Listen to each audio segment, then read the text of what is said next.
Okay. Steeler Nation, Browns Nation, I didn't forget about you. Let's take a look at what happened Sunday at Heinz Field. The visiting Las Vegas Raiders surprised me and the Steelers 26-17. Head coach Mike Tomlin talked to the media after the game and after his team lost at home in their home opener. There were several possession down-like plays that we didn't perform well enough, particularly over the second half of the game, that I thought created the outcome and the reason why we're sitting here at 1-1. And also major injuries, which we'll talk about with Ray Fittipaldo coming up at 12:35. Matter of fact, 4 starting quarterbacks were knocked out Sunday, so injuries prevail. I mean, it happens. And remember, there's still 15 games left. Raiders quarterback Derek Carr, he completed 28 of 37 for 382 yards and 2 touchdowns. Now, the Steelers at 1-1 host the 1-1 Bengals on Sunday. The Cincinnati Bengals lost to Biff Leonard's Chicago Bears 20-17. That's going to be a pretty good matchup Sunday. Remember, Cincinnati loves to run the ball. It seems like the Steelers, with some injuries on defense, can't stop anything. Okay, Lola could probably gain a few yards against that defense. All right, Cleveland Brown fans. The first opening crowd, full crowd, capacity crowd for a couple of years because of the COVID and that. They beat the Texans 31-21. Baker Mayfield, I guess he had his shoulder pop out, and he popped it back in, and he went in there. Some of his teammates are calling him the next Brett Favre, only he doesn't throw as many interceptions. Baker Mayfield led the Cleveland Browns to a 31-21 win over Houston. We didn't start well. We made the plays when we needed to later in the game, but turning the ball over twice again, just not good. No, not good. But you know what? You're 1-1. Not bad, huh? A thriller on Sunday night. This shocked the hell out of me. Baltimore with about 14 players on injured reserve. I mean, they get running backs that get hurt, offensive linemen get hurt. I really thought Kansas City would go into Baltimore and club the Ravens. Guess what? Ravens 36, the Chiefs 35. This is Ravens head coach John Harbaugh. I couldn't be more proud of our guys. We've said it before, but I don't think I've ever been happier when we've said it. It's not perfect. It's not pretty sometimes. Yeah, you just never know, I really thought the Ravens were going to get crushed. And, that's why they play the game, I hope. Tonight, you're going to be watching the game, Lola? Green Bay and Detroit. Yes, I am. All right, I'll be watching because both teams will play the Steelers. What channel? They're on ESPN? I'll tell you in a second. Well, Hold it's on. Monday Night Football. ESPN, 8:15.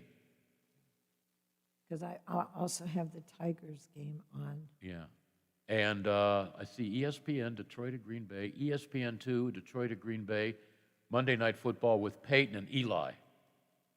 So I guess they're on the broadcast I team can together. miss all that. Yeah. I just want the I see enough of Peyton in those commercials with Brad Paisley. Speaking of commercials, you like the new Baker Mayfield commercial? He's outside the stadium selling all the equipment and stuff. All right? And he's telling everybody, they're cheap. And a guy comes over and he says, those are my shoulder pads. And Baker says, I'll give you a good deal. The guy grabs them, gives Baker a look, and leaves. I like those commercials. Next stop will be Hollywood after he signs a big, big contract, which the Browns ought to do real soon because I'm beginning to think he might be one of the good ones if he can stay healthy and not throw a lot of INTs. So, Well, Stafford got hurt already. Yeah. Yeah, I'd let you bring that. Typical, as good as he is, typical Stafford, he can't stay healthy. No, he's, that. I thought he'd never recover from that major back problem. Well, I did too. I mean, when you play with a broken back for half a season, I mean, I can't even bend over with that, let alone try and play some football. But, hard nails player. Will always be that way. I'd like to see him healthy for one full year because I think he can really contribute. Brings a lot of leadership on the playing field in the clubhouse. So you're probably saying, well, what did the Pirates do? Well, they won a series. They've won 5 series in a row, but they're the only team in Major League Baseball not to sweep a team, like win 3 in a row, win 4 in a row. They thought they could do it against the Marlins, who are boy, are they awful. They took 2 in a row, and I thought Sunday when they had the lead, 5-4, hey, they're going to do something that people have been waiting to do all year, sweep. But the Marlins came up with a walk-off 2-run home run in their half of the inning, and it was Miami 6 and Pittsburgh 5.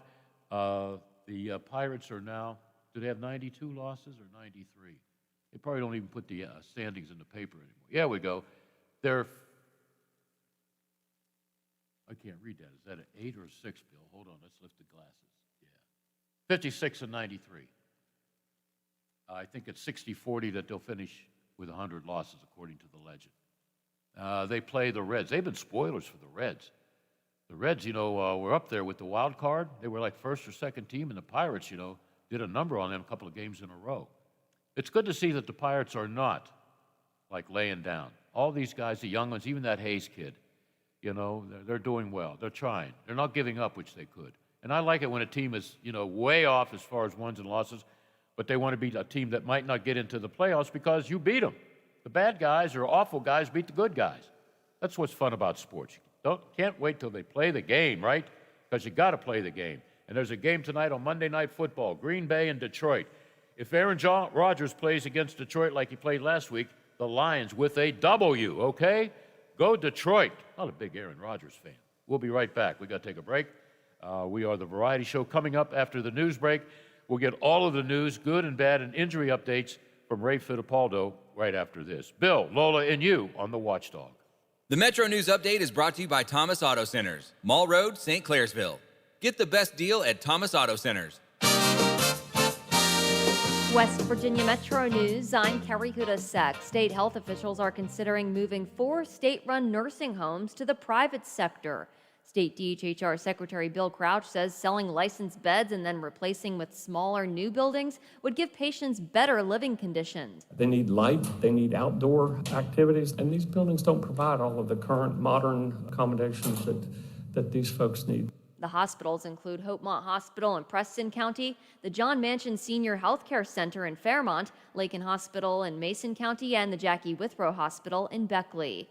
Residents living in West Virginia's 1st Congressional District will have the opportunity tonight to voice their concerns about redrawing state lines. The final redistricting hearings are taking place this week virtually. 1st District Congressman David McKinley says it needs to be a careful process. We've got to be careful that we don't leave any section of the state out on its own. The state legislature then plans to hold a special session next month to discuss and approve new maps.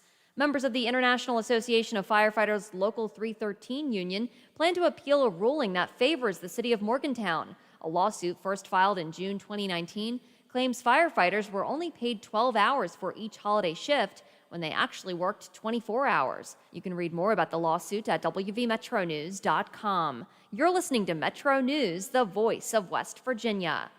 If you're in an indoor public space in Greenbrier County, you'll need to wear a face mask from now on. The Greenbrier County Board of Health has issued an indoor mask mandate due to the rise in COVID cases. The mandate took effect over the weekend and applies to residents regardless of vaccination status inside any building open to the public. Kids under the age of 2 and anyone who has a valid medical reason is exempt from the mandate. There is no statewide mask mandate in West Virginia. From the Metro News Anchor Desk, I'm Carrie Hudasek. For all of your IT needs, visit OmniPerforms.com. Omni Strategic Technologies, the only IT company that the Watchdog trusts. Washington County's largest gun show is back on Saturday and Sunday, September 25th and 26th, from 9 a.m. to 4 p.m. at the Washington County Fairgrounds. Admission is only $7. Kids under 12 get in free with an adult. Everyone is welcome. They offer free appraisals and have great prices on all types of firearms, modern, military, and antique. They have over 450 tables, and the food's pretty good too. They have all these tables with cash buyers on site for your used guns. Visit arhsportshop.com or you can give them a call, 724-948-3571. That's 724-948-3571 for more information. That's the Washington County Gun Show presented by ARH Sports Shop, September 25th and 26th. As much as we say we love nature, when it comes to bugs, not so much. When it comes to trees, the Ohio chapter of the International Society of Arboriculture wants you to know that most insects are not harmful to trees, especially if their populations are small. There are exceptions to that, but don't forget, every insect has a predator that's just looking to make it a meal. So sometimes it's just good to let nature take care of itself. If you're concerned about insects on your trees, find an ISA certified arborist near you at treesforohio.org. That's trees, the number 4, ohio.org. Does heel pain make you hobble just getting out of bed in the morning? If heel pain is affecting your ability to exercise and meet your walking or running goals, relief is as close as your local podiatrist. Podiatric physicians are highly trained doctors who specialize in medical and surgical treatment of the foot and ankle. Ohio Foot and Ankle podiatric physicians are available across the state and are devoted to providing the highest quality foot and ankle care. To find a member of the Ohio Foot and Ankle Medical Association near you, visit associationsadvanceohio.com. Now, during the Jim Robinson Ford Lincoln Toyota Pre-Owned Super Sale, select from over 80 vehicles in stock starting under $5,000. Most are local trades, many with one owner. Hurry to Jim Robinson at the Highlands, home of lifetime powertrain protection. Now, during the Jim Robinson Ford Lincoln Toyota Pre-Owned Super Sale, select from over 80 vehicles in stock starting under $5,000. Most are local trades, many with one owner. Hurry to Jim Hi, Toppy Kirchville. Join me weekdays at 10 o'clock for Talkline. We'll talk about the big stories affecting us in West Virginia, top political figures, sports personalities, sometimes just plain folks offering their opinions on what's happening today. 10 till noon, right after the Watchdog Morning Show with Howard Monroe.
A little bit of the Supremes.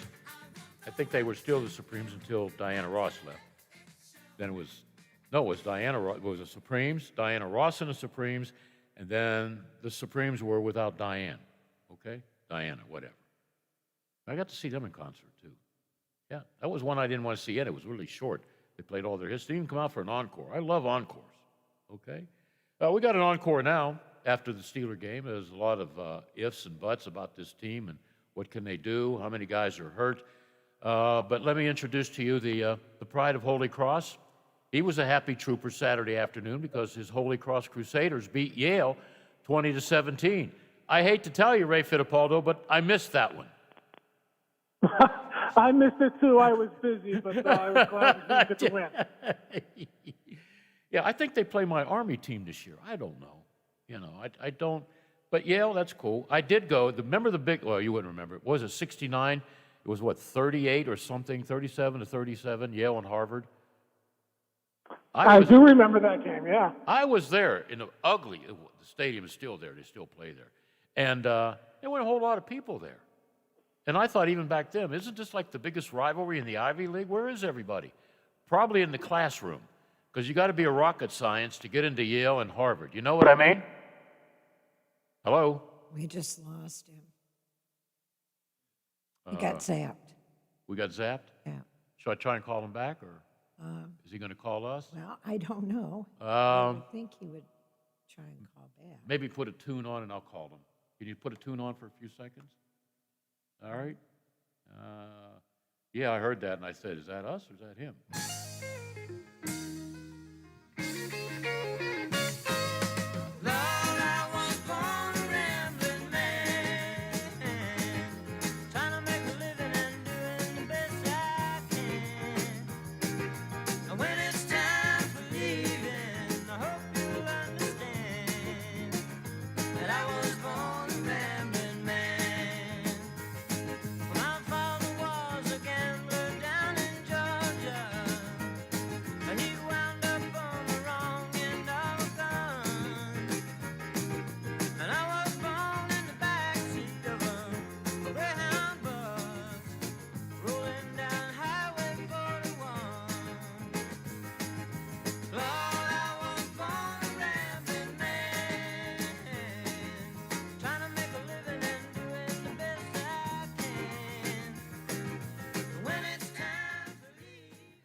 We got him back? All right. Now the pride of Holy Cross, Ray Fittipaldo. Hey, Ray, sorry about that. Sometimes there's bugs in the system. Ray? Ray, sorry about that. Sometimes there's bugs in the system. You got me now? No, I got you now. Can you hear me now? I can hear you. I can hear you. We ought to do that commercial. We do it for nothing just to get our names out there, right? Maybe it was Mike Tomlin because, you know, I'm going to rip him a little bit, and you know what it's about. But I was a little bit shocked. You know, here's Vegas. They got some injuries. They got some problems. And I'm thinking, boy, they got to come across the country after a Monday night game.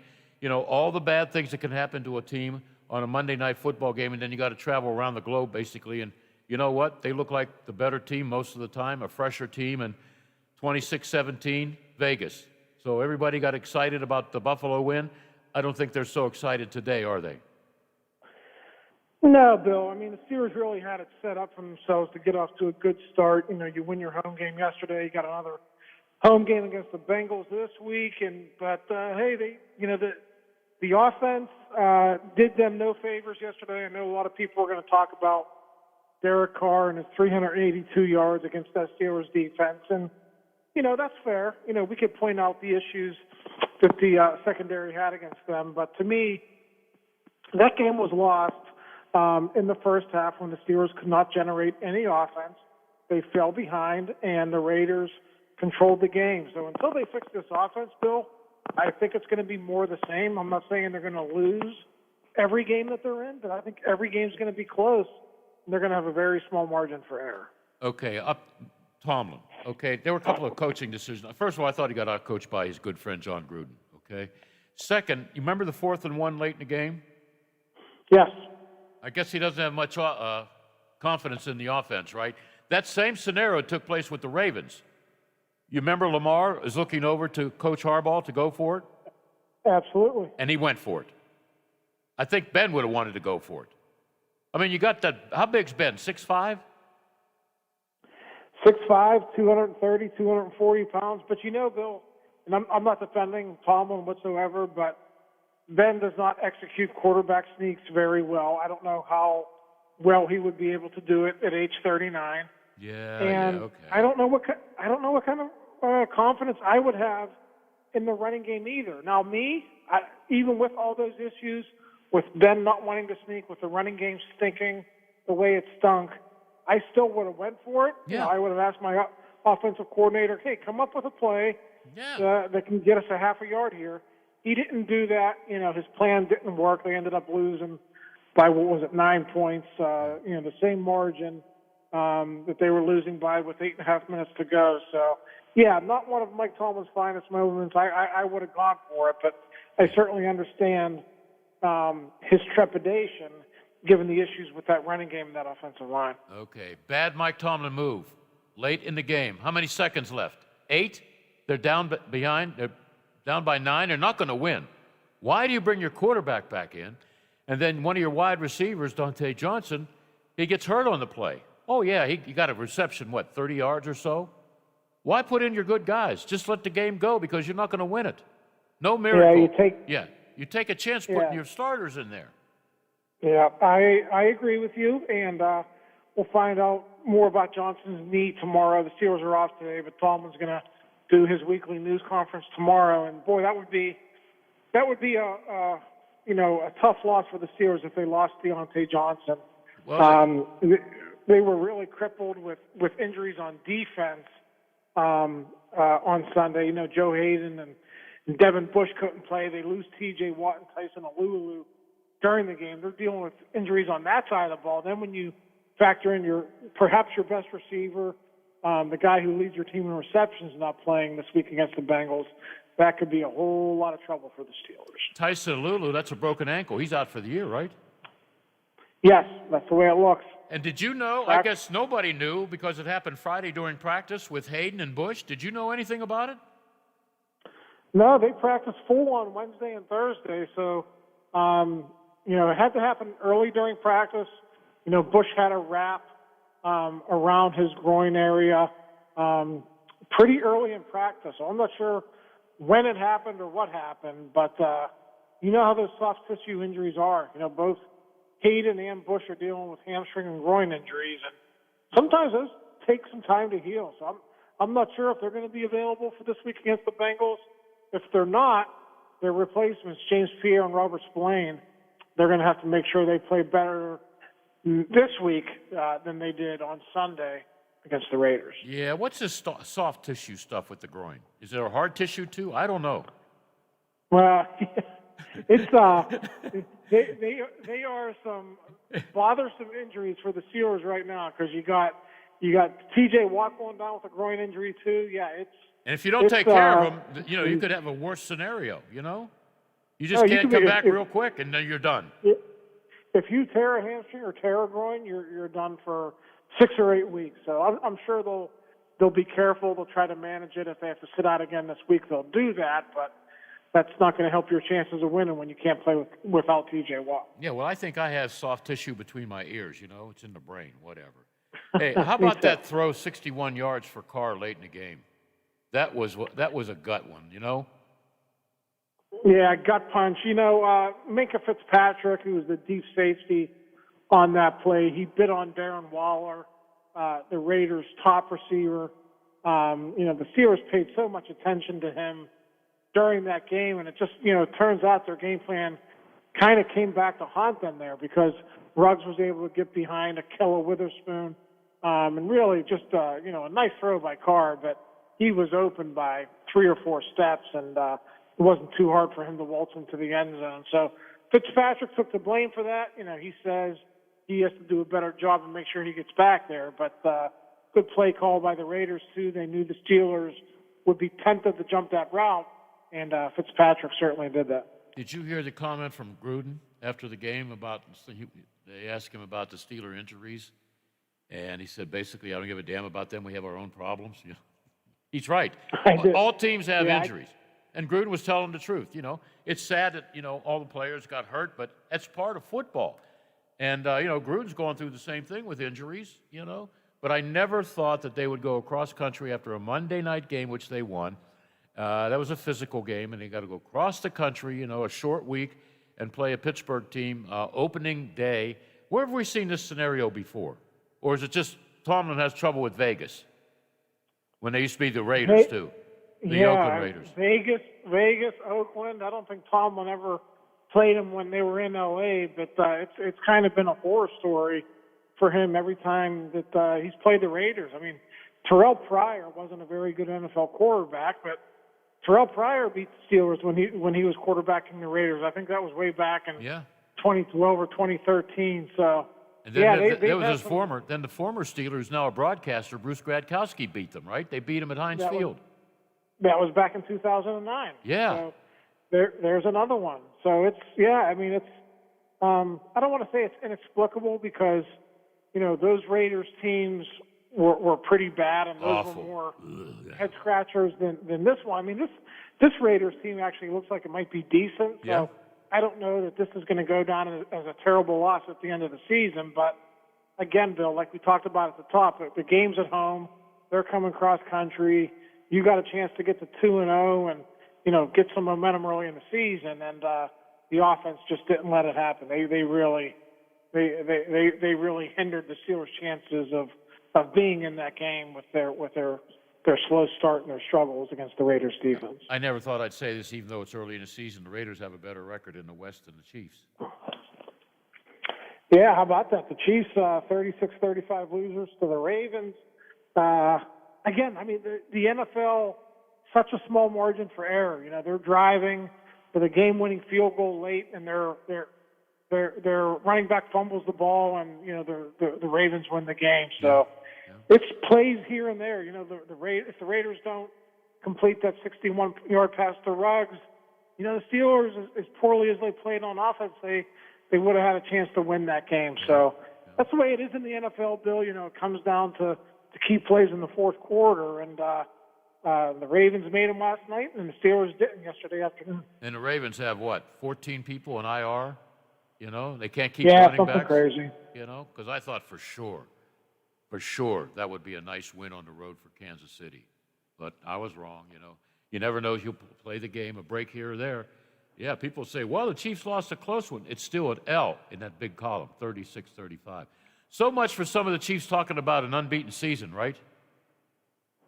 Yeah, I don't know who's going to be unbeaten this year. I know there's a few teams left that are 2-0, but yeah, I mean the Chiefs have to fix their defense, Bill. I mean we all know Patrick Mahomes. They can throw it all over the place, but if you don't have a good defense and you're giving up 36 points to a Ravens team that really struggled last week out in Oakland, I'm not going to say that's we're going to see a repeat of them losing in the Super Bowl again, but they got to figure out a way to get better on that side of the ball. It just can't be the Patrick Mahomes show every single week. They got to become a more balanced football team. You know how strange it was watching Villanueva in that Ravens uniform? And I guess he had some trouble with one of their best defensive linemen. Is it Taylor? 52 or 51, the defensive lineman for the Chiefs? Pro Bowl. Yeah, I mean, they got a couple of good. Chris Jones is probably the Jones, best that's it. defensive. Because there was, I think, 2 holding calls on number 78 because he just couldn't handle Jones. Not too many people do. Yeah. So, Not too many. Like you said, yeah. I mean, listen, Al's at the end. You know, they signed him to a big contract, and he hasn't played up to it yet. But hey, a guy like Lamar Jackson can erase those mistakes. And boy, he made enough plays last night to pick up his teammates that day. And already, it's an interesting situation in the AFC North, isn't it? So it's going to be, I think, that way all year long. I really do. Every team is 1-1. Yeah, so. Yeah. You know, and you can't take Cincinnati for granted. I mean, they're probably, they got a couple of good running backs, a couple of nice receivers.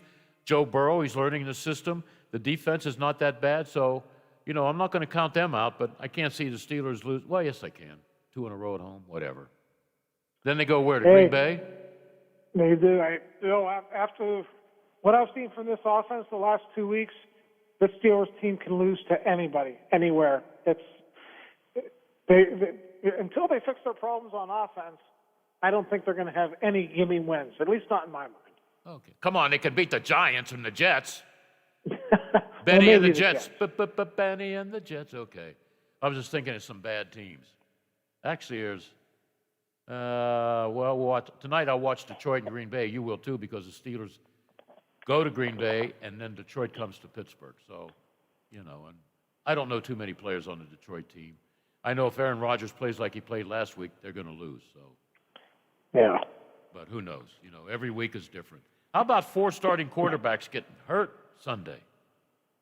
I mean, players are going down like flies. Do you think it's because of the preseason? Maybe a lot of the starters not playing. Maybe they're not in game shape. Or is just that's the way it is? But, man, people are going down left and right.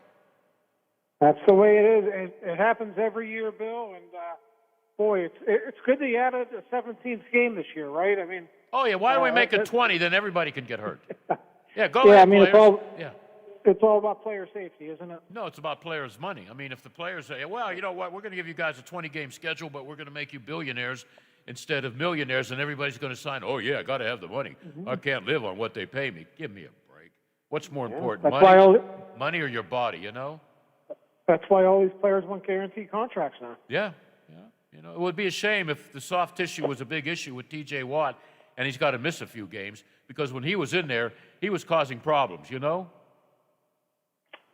I mean, he played great.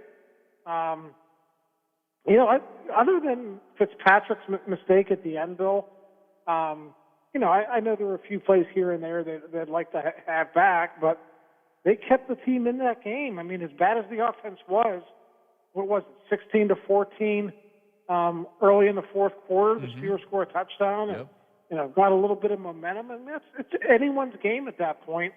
And, they just, with all those injuries, they just couldn't hold up in that final quarter. You got to find a way to do it. No one's going to make excuses, but they were down to the backups of the backups late in that game. Those guys just couldn't get it done. And we've talked about it before. Depth could be a problem on both offense, well, we know that, and defense. You got some studs there starting, but if a couple of them go down, you're hurting because the backup guys don't have a whole lot of experience, and they're really not as good as the first guy. So, yeah, and there's so many times you can go to the practice squad, right? Or get somebody decent on waivers. Well, yeah, I mean, those days are over, and anyone you're bringing up from the practice squad obviously wasn't good enough to make the 53-man roster. But they're going to have to get some bodies this week. I think Henry Mondeau, who's been on the team the last couple of years, he's on the practice squad. I think they'll elevate him after Alulu's injury. So they'll need guys like that to step up. But first and foremost, guys like Cam Hayward, Chris Wormley, Isaiah Buggs, if he's healthy, those guys got to step up until Stephon Tuitt comes back. Tuitt is eligible to come off IR after the Bengals game. We haven't really had an update on his injury status in a few weeks, so we'll see where that's at maybe tomorrow when Tomlin addresses the media. Yeah, Johnson, 9 catches, 105 yards. Claypool, 3 catches, 70 yards. So, but you take Johnson out of the equation, and you might have some problems because teams are going to either double team Smith-Schuster and Claypool. Well, you just never know. But how about this thought? Yeah. Ask Mike Tomlin tomorrow, and I'll give you $5, okay? Ask him. I'll make it $10. And a Whitey Ford autographed picture. Here we go. Why not put Mason Rudolph in there? Big, tall guy.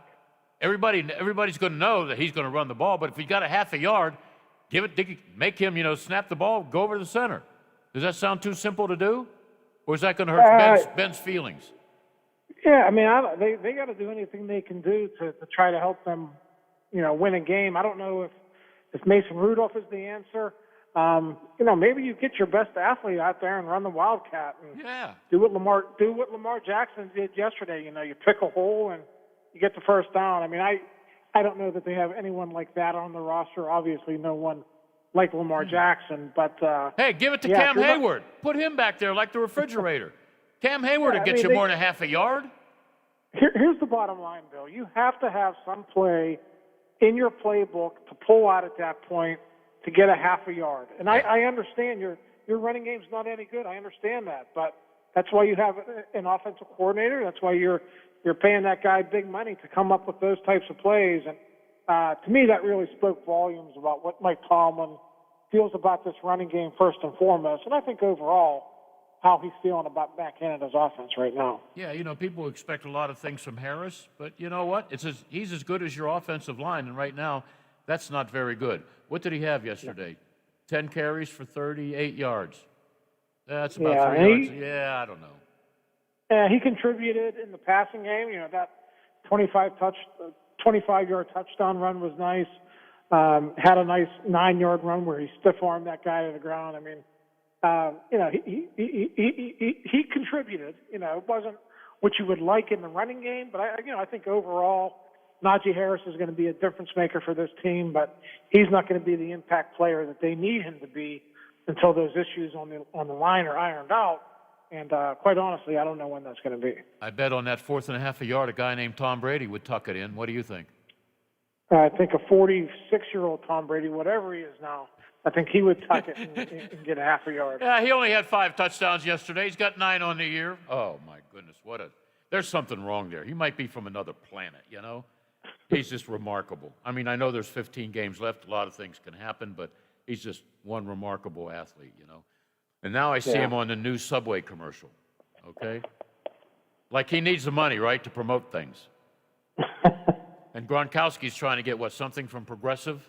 I don't know, these guys. But they're fun to watch. I like their commercials, and but yesterday was kind of real strange. And then if you're a Pitt Panther fan, I think we only have 2 in the Ohio Valley. How about Saturday, huh?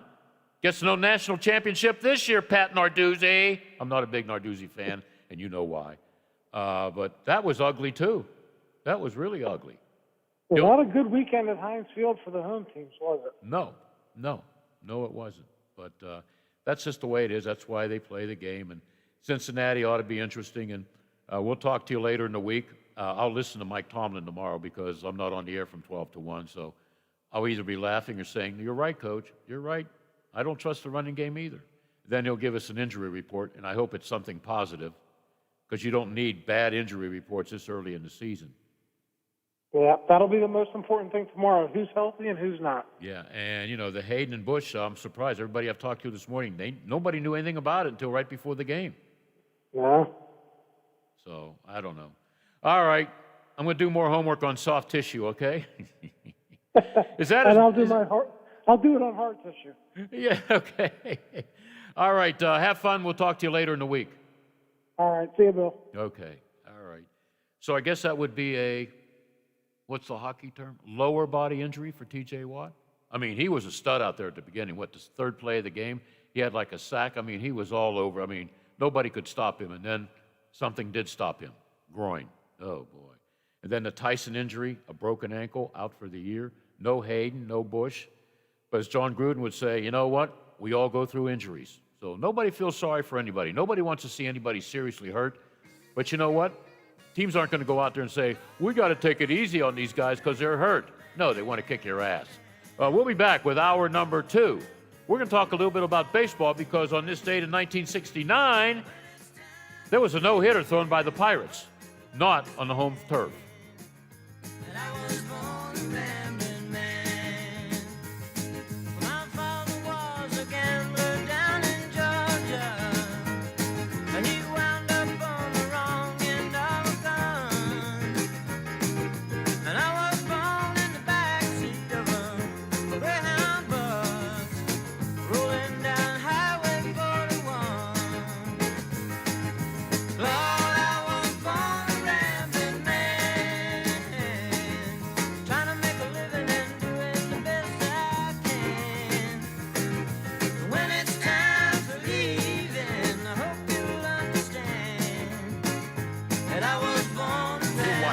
Is FM 98.1 W251CY, AM 1600 WKKX Wheeling, FM 97.7 W249DU, AM 1370 WVLY Moundsville. The ABC News is brought to you by Thomas Auto Centers, Mall Road, St. Clairsville.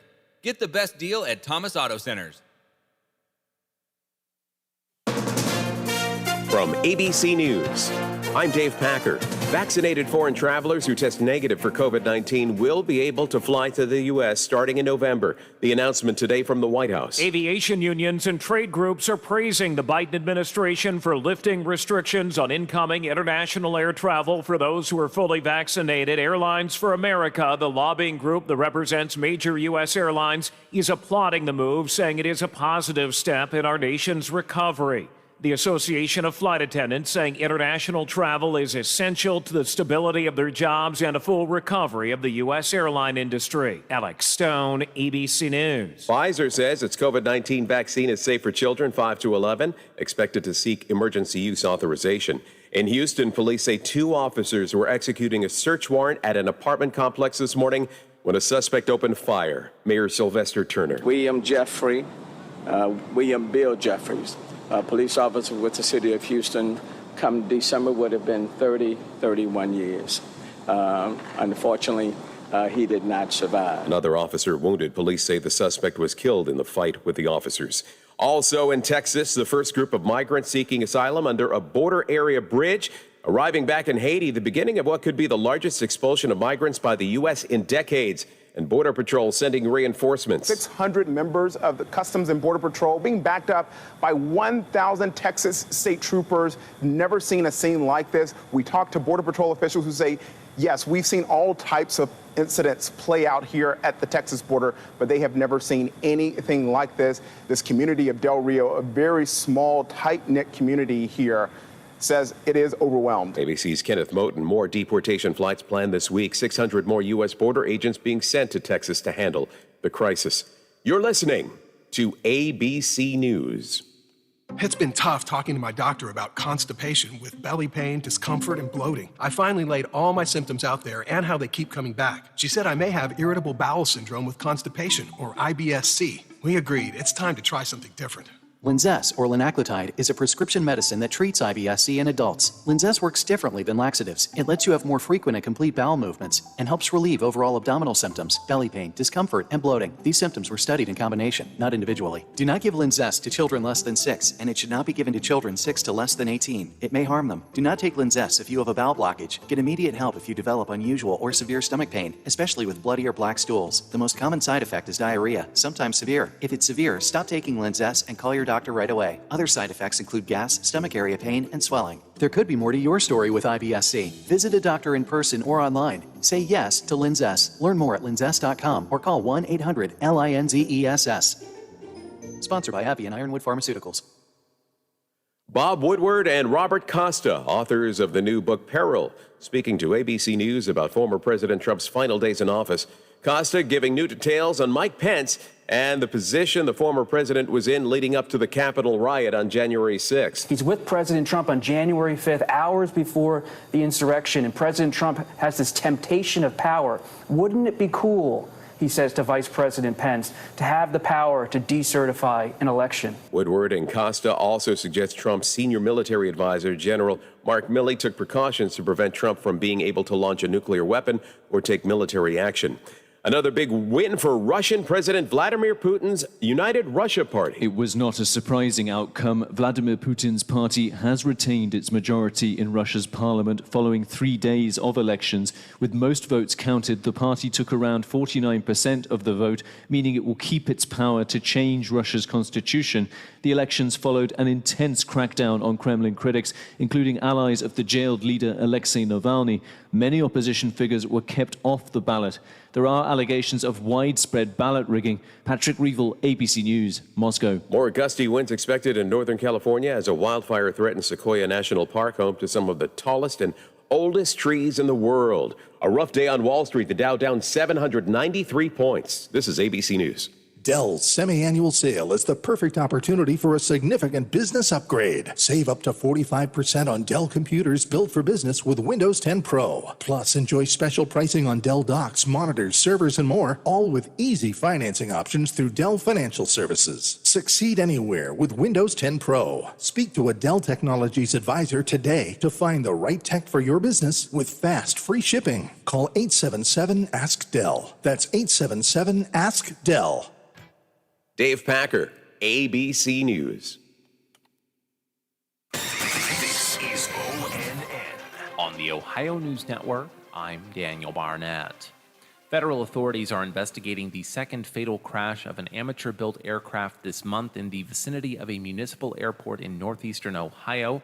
ONN's Eric Brown has the details. The Ohio State Highway Patrol said 64-year-old Robert Taylor of Medina was taking off from the Wadsworth Municipal Airport Saturday night when the nose of the single-engine amateur-built plane hit the runway, flipped, and caught fire. On September 3rd, officials said a small amateur-built plane crashed into a pond shortly after taking off from the same airport, killing 74-year-old Peter Clapp of Canton. Another pilot reported hearing him say he was returning to the airport due to a canopy problem. Eric Brown, ONN News. And a federal judge has lifted race and sex-based hiring quotas imposed on the Cincinnati Police Department 40 years ago to fix the department's lack of diversity. A U.S. district judge said in a Wednesday ruling that the provisions put in place in 1981 no longer pass constitutional muster. The judge also said Cincinnati has failed to provide evidence the hiring and promotional goals are continuing to remedy past discrimination or its lingering effects. The judge noted that Cincinnati has reported efforts to diversify the department have been relatively successful. For a look at state news anytime, visit ONNradio.com. I'm Daniel Barnett on the Ohio News Network. Thank you for riding with the Watchdog.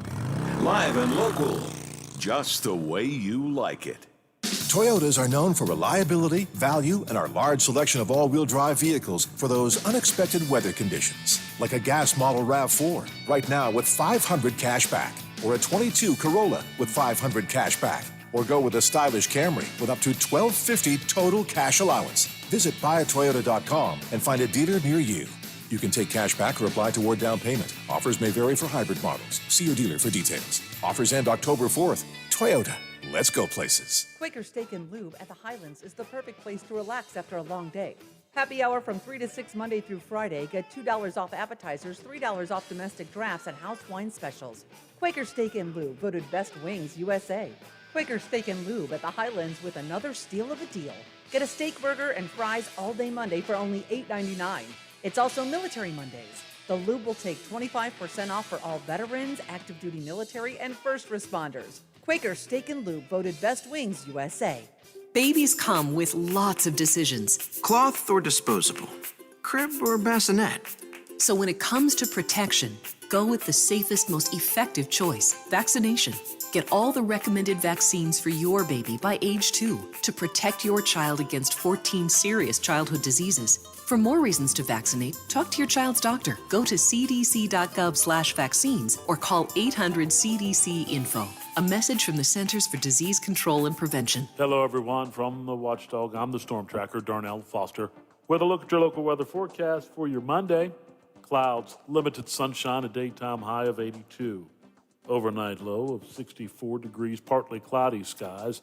You'll see clouds holding strong for your Tuesday with a few showers around, with temperatures in the low 70s for daytime highs. Have yourself a great day, everyone. From the Watchdog, I'm Darnell Foster. The views and opinions expressed on the following program are not necessarily those of this station or its sponsors.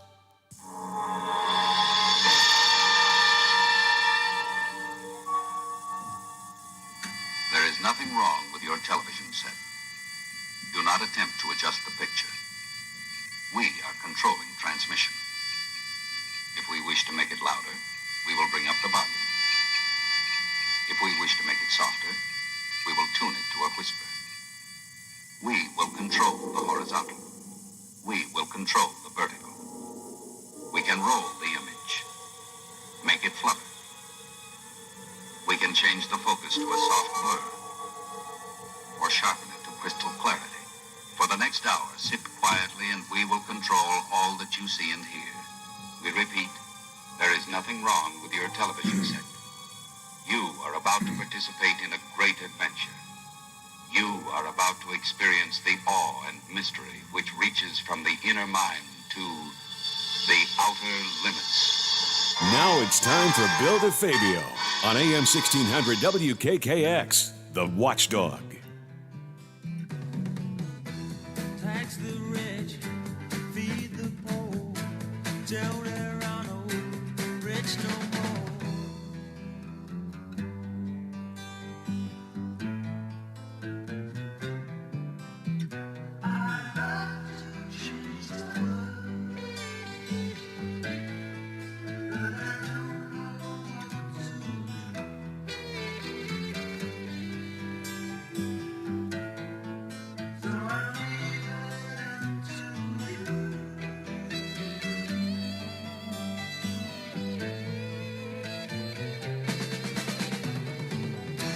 Population keeps on breeding, nation bleeding, still more faded economy.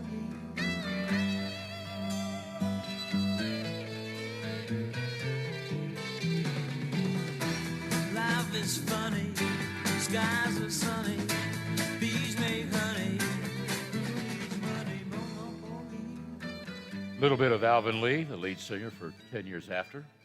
Great tune many, many, many decades ago, and it still has some input in today's society, which seems to be getting worse by the minute. Nothing gets worse for me other than talking to somebody who doesn't know what he's talking about. That's why I have all the experts on, like this one.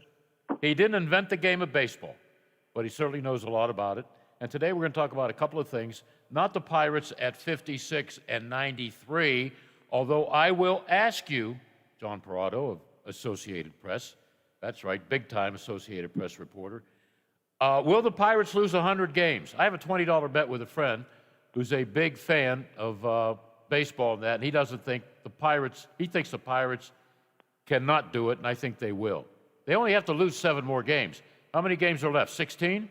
I think 13. They got to go 7 and 6 to avoid it. I think you're looking good on your bet. Yeah. And I like the role of being spoilers against the Reds, you know?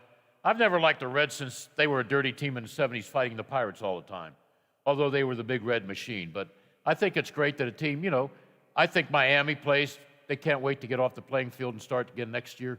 A lot of these bad teams, Arizona with 101 losses, but the Pirates just don't quit, and that's what I like about them. No, they do play hard. They just don't play very well a lot of times, and that's the hard part. But no, I give Derek Shelton credit, the manager. He's kept his team motivated and keeps his team playing hard.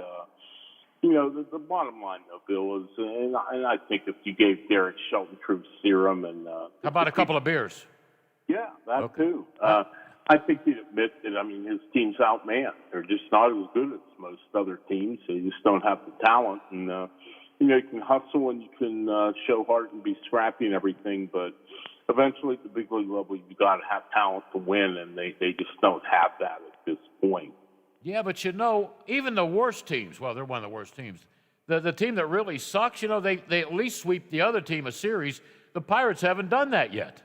It's hard to believe. 15 times they've had a chance to sweep this year and haven't been able to do it. And, you wonder if that just doesn't hang over their heads a little bit when they get in that position where they can put a team away with a sweep. But, it's one of those statistical oddities and what have you. And just a weird thing. And they only have 4 series left to do it. So if they're going to get their first sweep, they better do it pretty soon.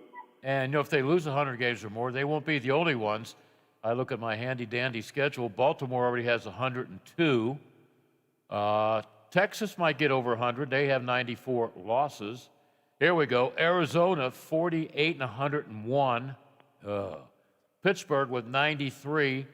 Washington, I thought Washington would be very competitive this year, but, they made some changes. They have 88 losses.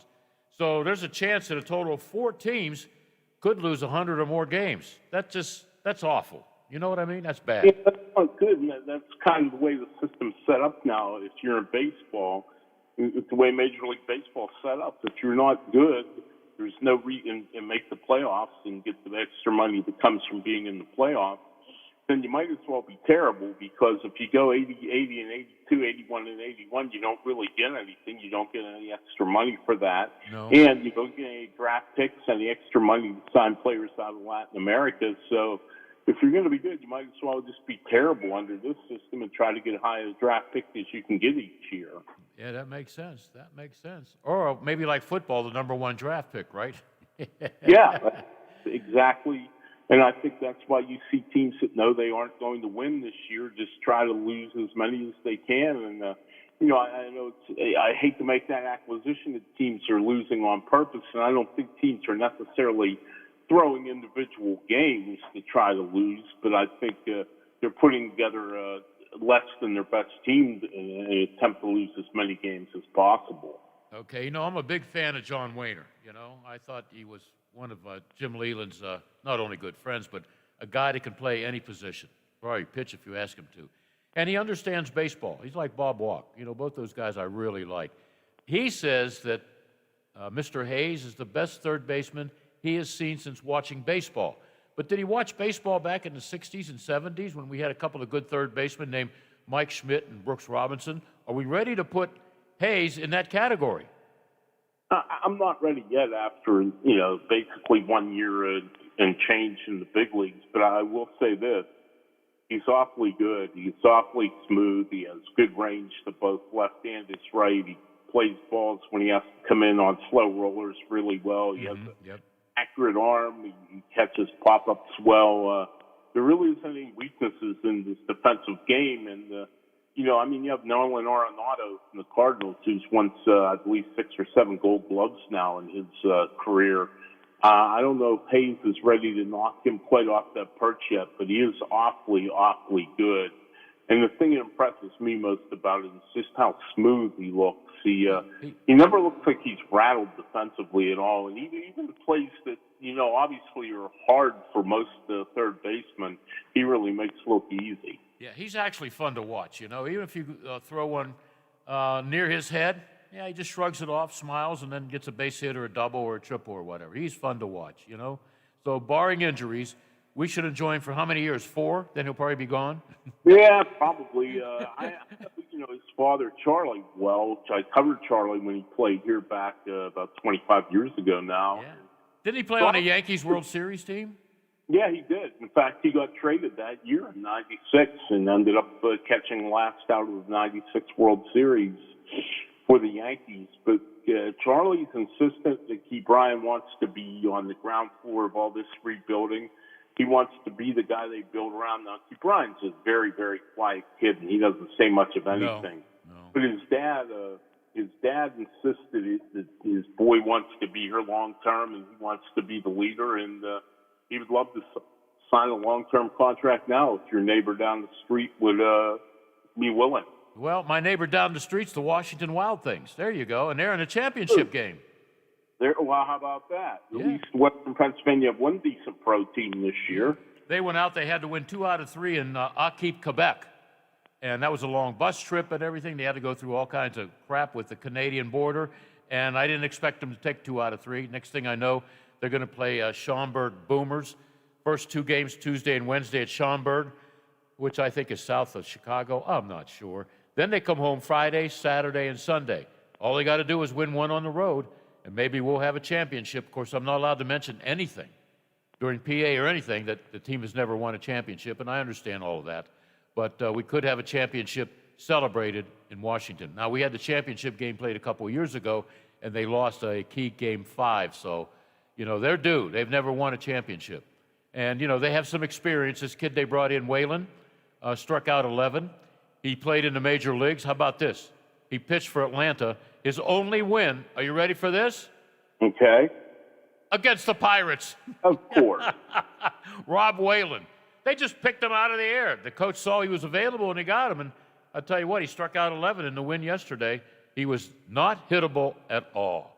And they've made some good moves. Braylon Jackson for a while was in Altoona. So, they have some experience. These guys now can play till they're 105, I guess. But, hopefully we'll have a champion in Western Pennsylvania in professional baseball. How about that? That would be the first in many, many, many, many, many years, yeah.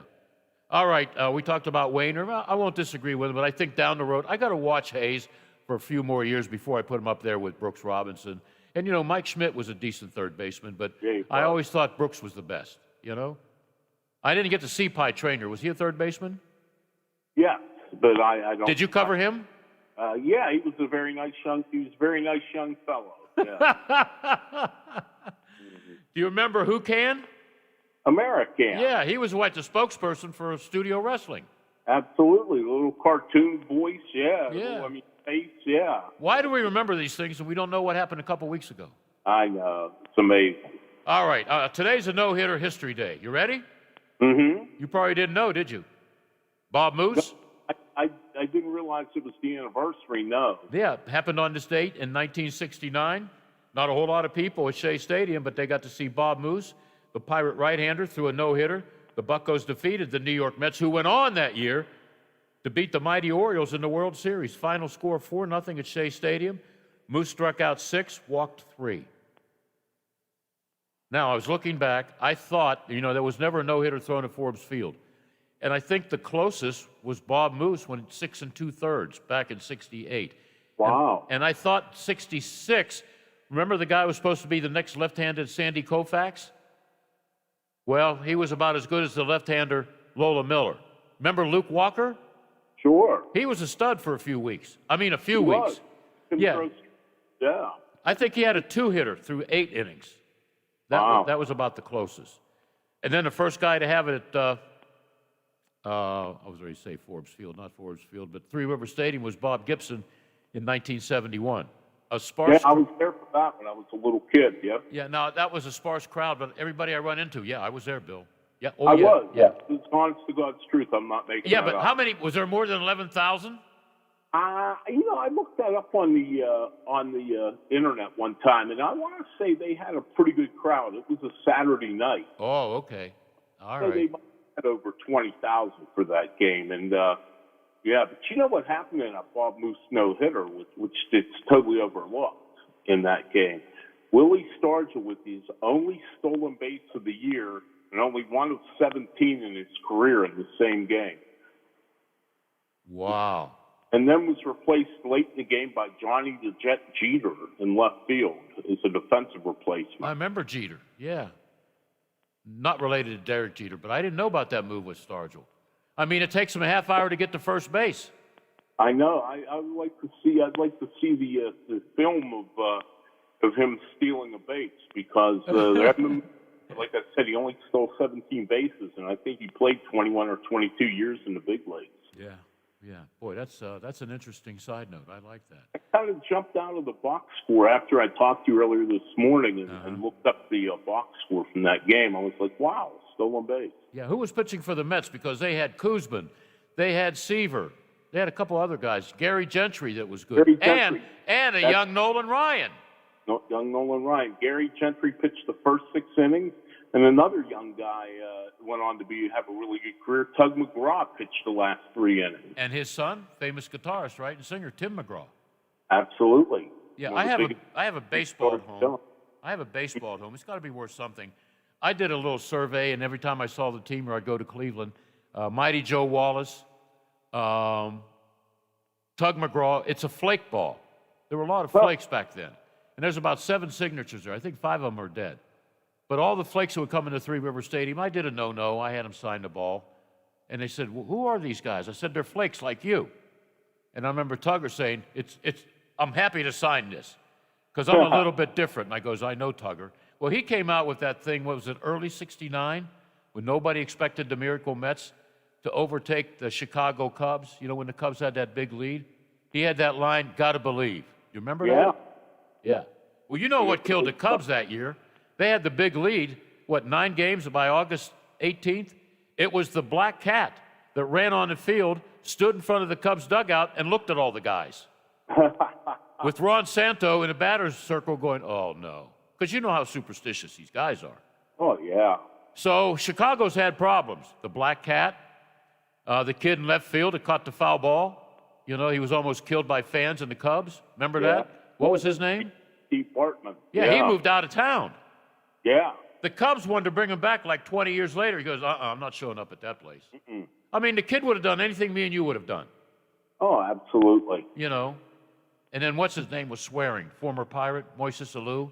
Yeah, he was a little upset. Yeah. You know why Moises had his favorite bat and got a lot of hits? No. You don't know? Mm-mm. You're not eating or drinking anything, are you? Oh, I think I do know what you're going to say. I'm not going to say he urinated on his bats for good luck. Yeah. Because he was a good hitter. Why'd the Pirates trade him? He was a good player. He was a good player, but, you know, they got Zane Smith for him. And I would have made that trade, yeah. And Zane was lights out the last 2 months of the 90 season, and they wouldn't have won that division without him. So I remember that trade. It was a good trade, whoever made it. Yeah, Larry Doty. Okay. Who was the catcher that was a good ball player, but he sucked as a GM? Didn't they just put him in the Hall of Fame? Ted Simmons. Yeah. He just put him in the Hall of Fame last week. You know, he wasn't the best GM, but in fairness, he came in when Mark Sauer came in as president, and that's when they started slashing the payroll. Oh, I remember Mark Sauer, from North Hills. So, I mean, Ted, so Ted his hands were kind of tied on what he could do. Yeah. At the time, I mean, he was forced to trade a couple guys and Smiley and what have you, and, he ended up being a villain here, which is a little sad because he never really had a chance, and then he had a heart attack his second year, and he said, you know what, I made a lot of money playing baseball. I don't need the stress. See you later, and he resigned. Yeah. Maybe the second best catcher of all time with the Cardinals, right? Oh, yeah. Not named Molina. He's coming back. He's like Tom Brady. He's going to play till he's 60, but he said this next year will be my last year. Yeah, I mean, we'll see. I know he says that. You're right. He is like Tom Brady. He doesn't slow down, and he still catches a lot of games. He rarely takes a day off, maybe a couple days a month. He doesn't take any days off. He's told not to play, but he's a special guy. He really is. He's had an amazing career, and he's still in a tremendous shape. And it just amazes me. His knees are still as good as they are after all these years. Yeah. You wonder about Johnny Bench. He has a hard time walking, so. Yeah, that's a lot of bending and taking hits. That's the toughest position in baseball, the catcher. And it's like being a quarterback, too. You got to know where everybody is. You got to work with the pitcher. There's some chemistry there. I didn't mean to swear by saying chemistry, but. And I see that the Cardinals, they still could get a wild card, right? Weren't they out of the race a long time ago? Yeah, they were like 8.5 out a month ago, and now they're if the season ended today, and it doesn't, they would be the second wild card. Yeah. How about Los Angeles? Don't they have like the second best record? No, they got the best record in the National League. The second best. It's San Francisco and then the Dodgers, and they're getting up. And the Dodgers might be a wild card team. whoever doesn't win that division is going to have the second best record in baseball, and they're going to end up in the wild card game. Is that the one and out? Is that the one and out? Yeah. Oh, it's boy. much like the Pirates in 2015. If you recall, Bill, they won 98 games, which was the second most wins in the big leagues that year. Yeah. And they ended up in a wild card game, too, because St. Louis won the division with 100 games, and then they lost to the Cubs. The Pirates did in the wild card game. Who beat them? Jake Arrieta. Yep. He's still pitching, right? Yeah, not very effectively. No, for the he's. Padres. I have better arm strength than he does. You know. I was going to say, I don't know if he's pitching as much as just throwing the ball toward home plate. Yeah. Can we take anything from, I listen to Wayner, I listen to Shelton a lot. Can we take anything away from, we got some young pitchers that will think will do well with more experience? You see anybody up there, 1, 2, or 3 in the pitching staff that can help them next year? Next year, but I think long term, when you look at the guys they have in their starting rotation, I don't know. I guess Bryce Wilson, the kid they got from the Braves for Richard Rodriguez, he looks like he'd be certainly a decent starting pitcher for a number of years. I do like David Bednar, the kid that went to Mars High School. They got from the Padres in the Joe Musgrove trade. Yeah. He looked really good, and unfortunately got hurt last week and probably going to miss the rest of the season with 2 weeks left of it. He looks like he could be a very good relief pitcher for a long time, like a top-of-the-line type relief pitcher, a closer-type guy. But the rest of their pitchers, I'm going to be honest, I know a lot of people think Mitch Keller has the ability to be a good pitcher, but it's one thing to have the ability. It's the other thing to go out and actually do it. And he's had about 35 starts in the big leagues now, and I haven't really seen hardly any signs to me that make me think he's going to be an effective big league pitcher. So really, the two guys I like are Bryce Wilson, and I really like Bednar a lot. Now, didn't Bednar play on that Mississippi State team? That's his brother. Oh, okay. Well, that's his brother, but you know who also played on that team that's still playing in baseball? The shortstop, Scotty DeBrule, for the Wild Things. Huh. And I asked him the other day, I said, can some teams like Vanderbilt or whatever with their stud pitchers, can some of those college teams like the Texas teams with Roger Clemens a long time ago, he knew who Roger Clemens was, I was surprised. Can some of those college great teams maybe, beat up on the Wild Things? He goes, probably. So, but he was a nice pickup too. Yeah. Bednar's brother actually just pitched this year for Mississippi State when they won the College World Series. Scotty was on that team. On that team. Oh, okay, I got you. There's a story for you. Finally, this is unbelievable. Finally, no pass balls this year. Stallings ought to get a Gold Glove, don't you think? I think he certainly should. To me, he's a really defensive catcher. I mean, he throws pretty well. He handles the pitching staff. He doesn't let anything get past him, as evidenced by not having any pass balls. And it's just hard. When you play on such a bad team, you don't get noticed a lot of times. No, but no pass balls a whole year? Hell, that guy from Miami, he started, Saturday? His first game behind the plate? Second pitch was a pass ball. Crazy, wonderful, wacky world of sports. Absolutely. I hope Stallings gets it, though. He is a very good defensive catcher. He's quietly turned into be a pretty good big league player. Yep. For a guy who wasn't touted as a big prospect coming up through the farm system, went back and forth from AAA to the minors seemingly about 20 times over the first 3 years he was in the big league.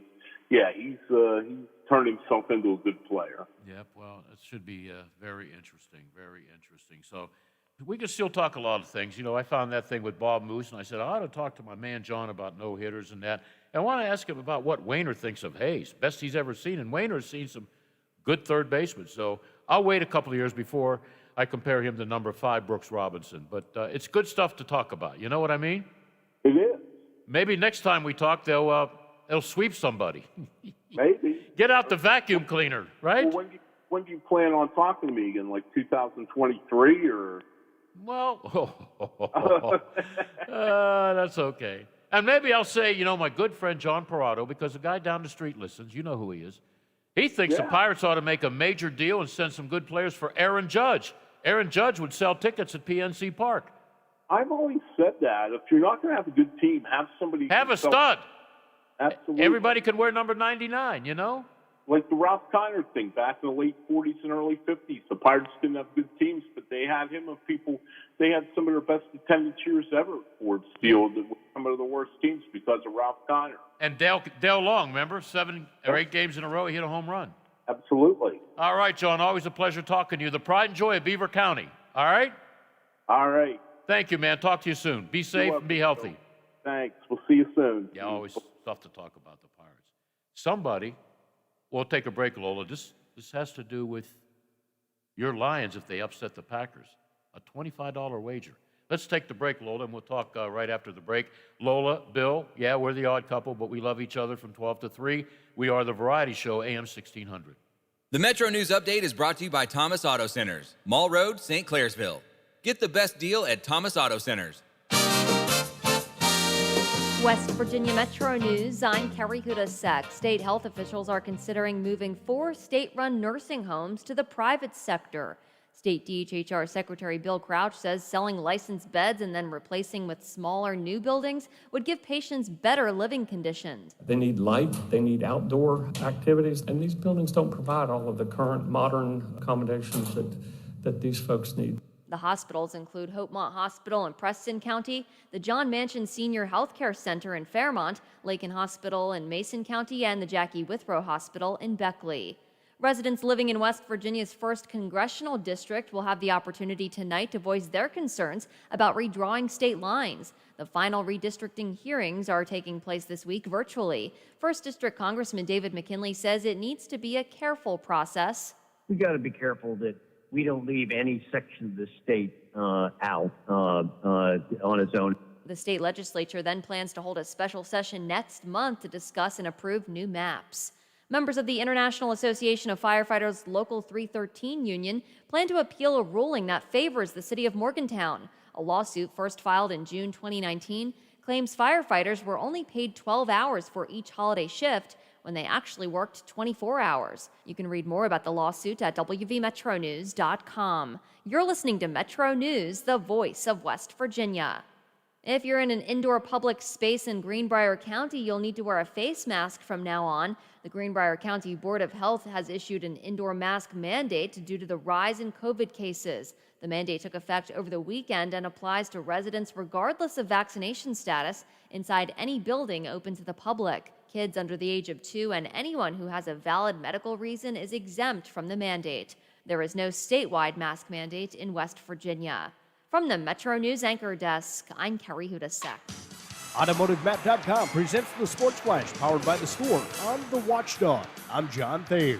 In the AP Top 25 poll that was announced yesterday, Alabama remains on top, receiving 59 of 62 first-place votes. Georgia received the other 3. They check in at number 2. Oregon moved up to number 3 this week, while Oklahoma dropped a spot to number 4 despite a close win over Nebraska. Iowa is number 5. The rest of the top 10 includes Penn State, Texas A&M, Cincinnati at number 8, Clemson at 9, and Ohio State at number 10. Kyle Larson won at Bristol on Saturday night, securing his spot in the round of 12. Tyler Reddick, Eric Almirola, Kurt Busch, and Michael McDowell have been eliminated from the NASCAR Cup Series playoffs. The round of 12 starts Sunday. Download the Score app today. Lightning fast sports alerts so you never miss a thing.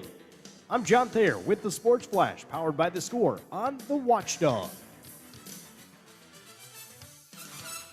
Hey, it's Ariana Grande. And Blake Shelton. And I'm so excited to join The Voice this season. I'll put it on social media so everyone knows. Now get ready to hear the likes pouring in. Darn, the internet must be broken again. I'll just give it a try on mine, just in case. Huh. Guess they fixed the internet. The new season of The Voice with Ariana Grande premieres tonight on NBC. Okay, now you're just rubbing it in. New surveys show that Americans don't think vaccines are enough to protect themselves and others from COVID-19. 80% want thermometers used in public places to screen for COVID-19. 36% know that non-contact devices are inaccurate. And 60% would not recommend that friends or family members enter places that screen with them. To be safe, use Exergen at home, at work, and in public. It's the only thermometer proven accurate by more than 100 published clinical studies. Learn more at Exergen.com. For all of your IT needs, visit OmniPerforms.com.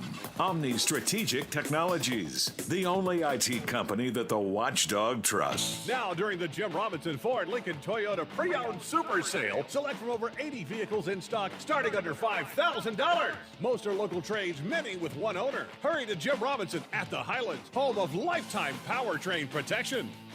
Now, during the Jim Robinson Ford Lincoln Toyota pre-owned super sale, select from over 80 vehicles in stock starting under $5,000. Most are local trades, many with one owner. Hurry to Are you traveling? Working a little bit too much? Is your fur baby starting to get a little shaggy? Let Dirty Paws be your one-stop shop for all of your pet care needs.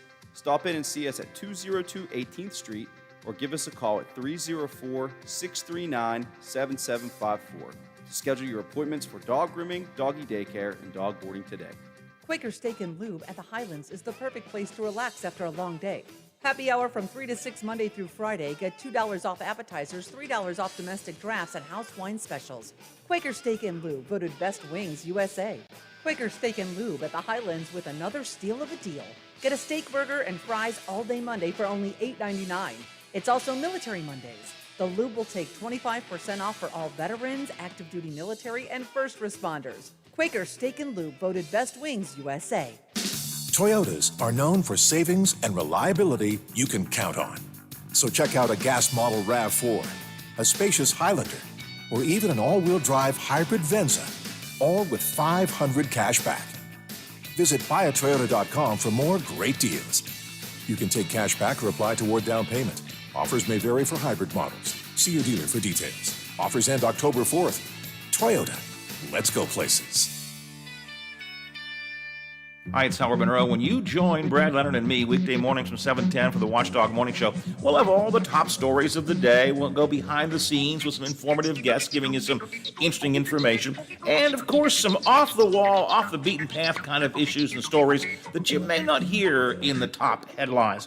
Plus, your news, your sports, your weather. Zach Petty, Bill DeFabio, Tony Caridi. We're just your morning breakfast club, getting together and chewing the fat. Hope you'll join us weekday, 7 to 10. The Watchdog Morning Show, right here.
Well, in case you missed it, AP has their top 20 team.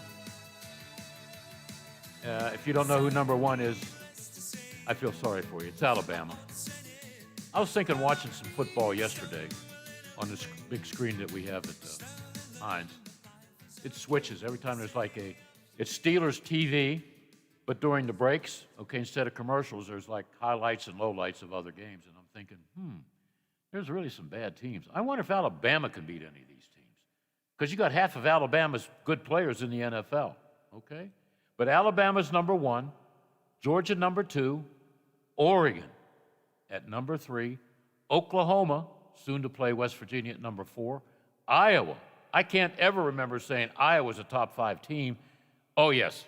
Years ago when they had a great college wrestling team, they were number one in the country. If you're wondering about the Buckeyes, they're at number 10. And in the top 10, in front of the Buckeyes, the Penn State Nittany Lions. The Penn State-Auburn game I watched on tape delay or whatever you call it when you have to switch and it tapes it, was a good game, good game.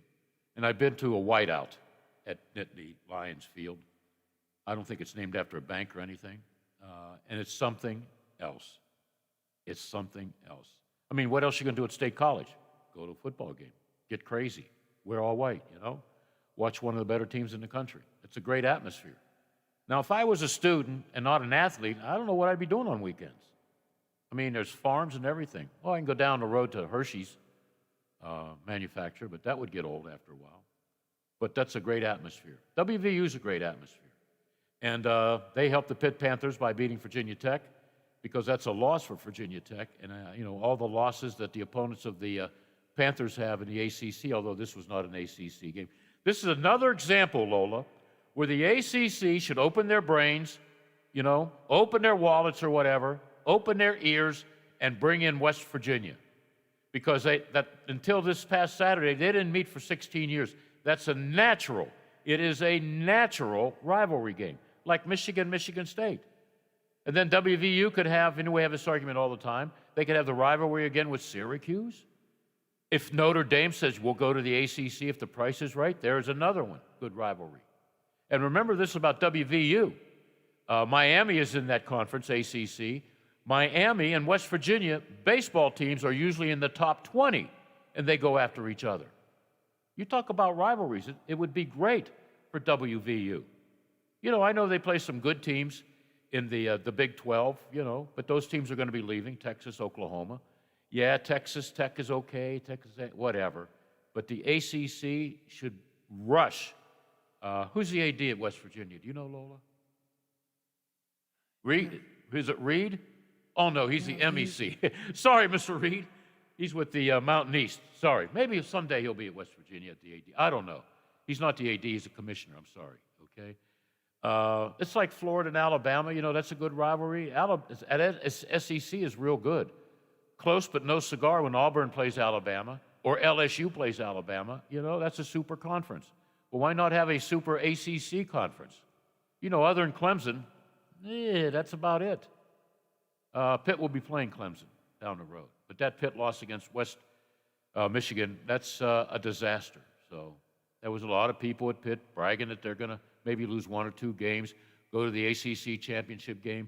I called it a DREAM, dream. I mean, they still might do well. They should win. They better win this week. New Hampshire? Are you kidding me? By the way, from what I understand, talking to some people in Western Michigan, it was a $950,000 road trip to go to Pittsburgh.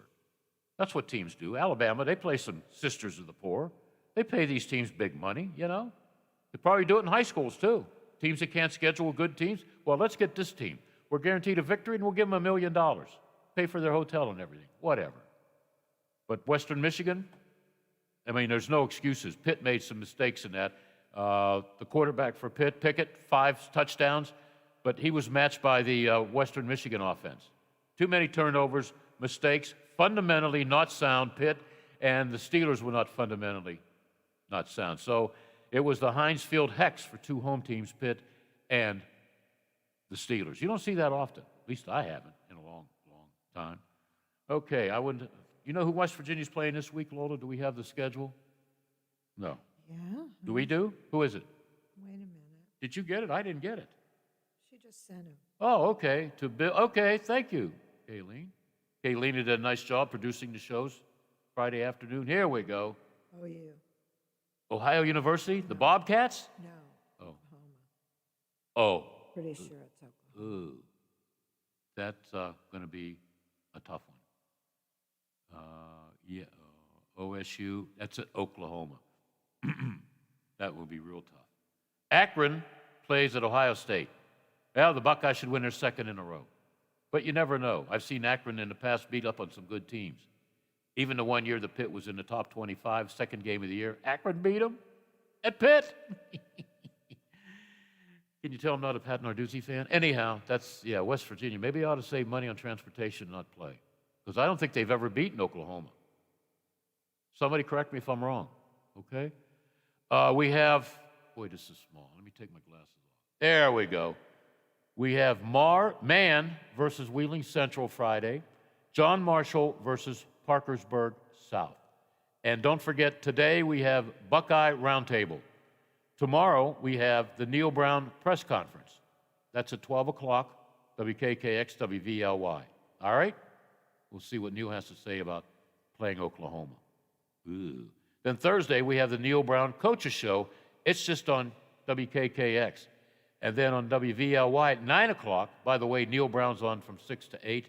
And at 9 o'clock, it's the Ryan Day Weekly Coaches Show. All right? That's the update. And I'm not going to forget the Cleveland Browns. Matter of fact, I'm excited about the Browns. I can't wait till they play the Steelers so I can stir it up. The Bears will play the Browns. So even though the Browns are a team that we cover, and Biff, of course, knows that the Browns are, Biff will be rooting for the Bears. That might be a good matchup. Browns should win at home. But as we found out yesterday, you never know. Steelers losing at home, big crowd, biggest crowd since like 2019, right before COVID. The Vegas team had that Monday night game, traveled across country. You think they'd be tired, but you never just, on any given Sunday. Wasn't that a movie with Al Pacino? Or was that on Any Given Day? Any Given Sunday. He doesn't play football coach very well. Maybe The Godfather, yeah, okay? What was that movie where he's yelling Lola? Natica or Attica? Attica! Wasn't it about a bank robbery that went bad? Yeah. What was the name of it? DeFabio. Oh, Lola. Catch me off guard with these. Oh, it was off guard with me. It just hit me when I talked about he played a bad football coach in that movie. Oh, my goodness. Maybe that was Dustin Hoffman. No, because the same guys that played in The Godfather was also with him. Dog Day Afternoon. Yeah. Al Pacino did play a football coach. Yeah. Not Dustin. Not a good, what did I say, Dustin Hoffman? I've been watching a lot of Dustin Hoffman movies, too, lately. So I saw a bad Pacino movie. I saw it at the movies in Boston. I saw it again on DVD, Scarecrow, with Gene Hackman. Awful. Yeah. Hey, when you're the greatest, Even my guy, Charlton Heston, I thought made some bad movies. Denzel Washington, he's the best. Can you think of a bad Denzel movie? Off the top of my head, no. Yeah, that was a good movie, by the way. Yeah, you like that? Was that Soft Tissue or what? Do you really not know what soft I tissue know, but that's all they mentioned yesterday. Well, that's because it's not a broken bone, Yeah. or a cracked skull. They better which be would careful a with that groin. I mean, you don't want to rush him back. I think because, he didn't have to take any hits until 3 days before the game. Is he in game shape? I don't think so. And he goes all out on every play. He goes all out when they're 2 hours before the game practicing. He's just an all-out football player. You can't tell him, take it easy. But you got to take it easy with this recent injury, or else you're going to be out 6-7 weeks. When I had just a groin pull, Yeah. it was 8 weeks. Wow. A good 8 weeks that it really bothered me. So, like Eric Belancic warned me. He said, "Don't think you're gonna be walking around in a couple weeks." Eric Belancic. He's still telling people he's the fastest runner in West Virginia history. Just ask him. No, he was a good athlete at Mount Union. Speaking of Mount Union, W&J, they beat up on everybody. They just beat up on Bethany. What they'll do, they'll win the PAC, the President's Athletic Conference. They'll probably win their first playoff game. They'll play some team that you never heard of. Then they probably round it two, because they always seem to do it, play Mount Union.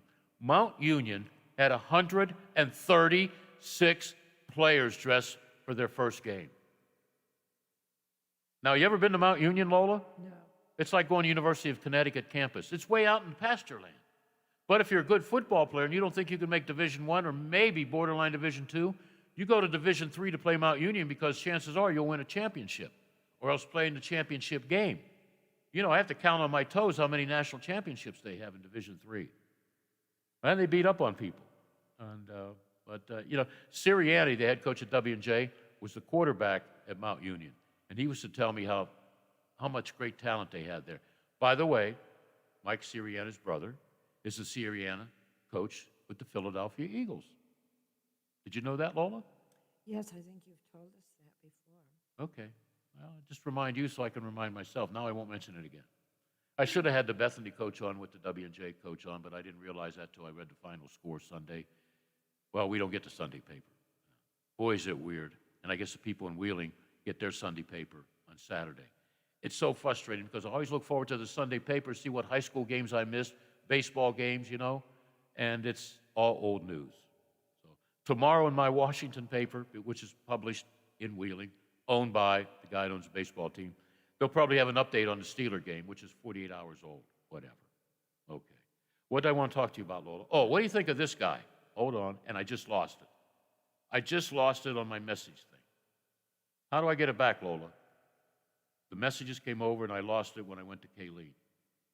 He has a $25 wager bet that involves a six teams or whatever, and the Lions have to beat the Packers, and this guy wins $465,000. It's a parlay thing. Well, good luck to him. Hey, what are you going to lose for $25, right? You got a chance. Yeah, that's true, but that's an awful lot of ifs. Yeah. If this team wins and this team wins. Ask me what I did this morning on my way in. Oh, what did you do, Bill, on your way Well, in? you might get rich, Lola, so be nice to me for You bought once. a bunch of lottery tickets. I bought one each, Mega, and what's the other one? Powerball in Pennsylvania. Then when I crossed the border, I bought at the store down here, 7-Eleven, one each, West Virginia. So, and they're all different numbers, so maybe I got a chance. I Mega's was looking at those, at the totals that's up on the board. Holy total. 465 for Mega, 480 I think for Powerball. Something like that. They're both over 400,000. Oh, or 400 please. million. If I just have, what, 4 numbers, I make some money, don't I? Or 5 numbers? I don't know. Yeah. I honestly don't know. I've been playing for like 20-some years. I could probably build a house by now. I don't know. But you got to play to win, right? Yeah. And the casino last night. Most of us who go into the game working 7 or 8 hours before kickoff, we park at the casino. Why? Because it's free, and you get free coffee. So I was there early in the morning. I guess the Steeler fans decided, we're going to play the casino too, because the casino's always open. It was packed. After the game, you think a lot of people would have left after 2 hours? I couldn't find an empty seat because I have to walk from Heinz Field to the casino, and the heart starts getting a little bit tougher, you know? So I'm saying, I'll go to the casino and find a chair to sit in. There was hardly any empty seats. And the screaming and yelling. This one guy, he must have had 30 people around at the table where they throw the dice. He must have been winning, because I noticed he was also buying people drinks. So, yeah. Me, maybe I'll spend $20 on a poker machine. All right? When I go to the Meadows, I don't bring more than $40 with me because I'll spend it. I might win $5 and thinking I'm going to win $5,000. So I go to Wheeling Island once in a while with a couple of friends of mine from the sheriff's department. I don't bring a whole lot of money. So, and I don't think I could work there at the casinos with all that noise. Could you work at a casino, Lola? I asked a friend of mine that had a job on the floor, and I said, doesn't it just drive you insane? And she said, You get used to it. yeah, after a while, you simply don't hear it. Yeah. You know, your mind just blocks it in. If you played cards or whatever, what would you play? 21, poker, what would you play? Well, I like blackjack Okay. and or roulette. I don't know how to shoot craps. No. I have no idea.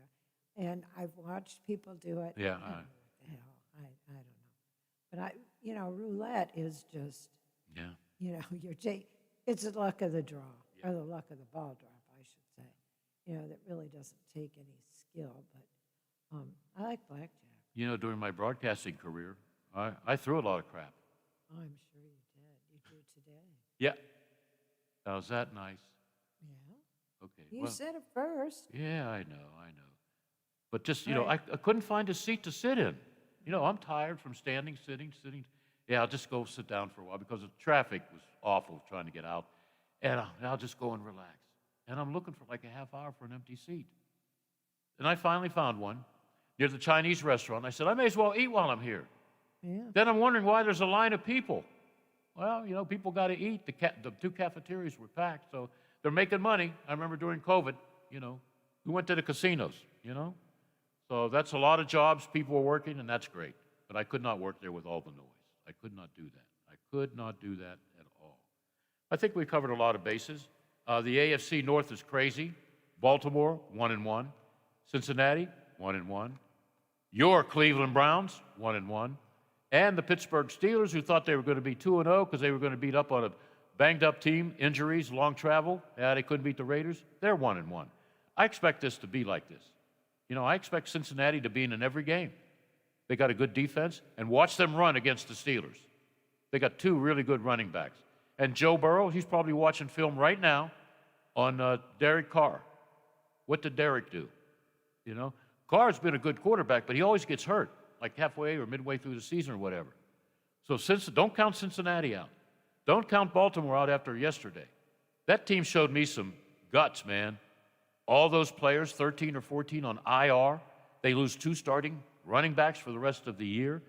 3 great defensive linemen, 1 defensive back, offensive lineman, and they beat the Kansas City Chiefs, who some of the players earlier in the year was talking about, we're going to go unbeaten. And I'm going to win the lottery, too. Boy, I hope I get a big surprise. A big surprise. Coming up, we got the Stooges here. Bill, DJ, and Army. They'll be coming in. Matt, you like the 3 Stooges? You like that? We're going to have fun. We're going to have fun. All right? Are you okay? No COVID or anything? They still got to test you? No. You're good? All right. Where's Army? Okay. All right. Yeah, this is going to be an interesting show because we talk about everything, including hockey. DJ's going to tell us something that nobody else knows. Right, DJ?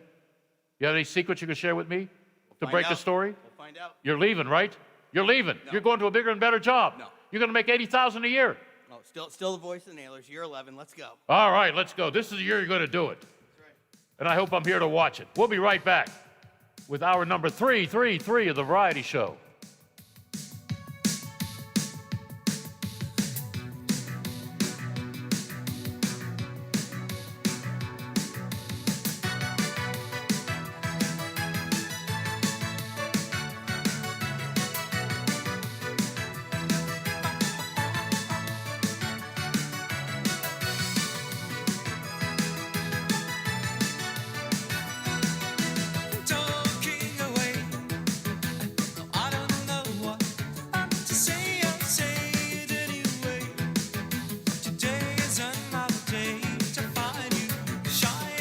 Watchdog is FM 98.1, AM 1600 WKKX Wheeling.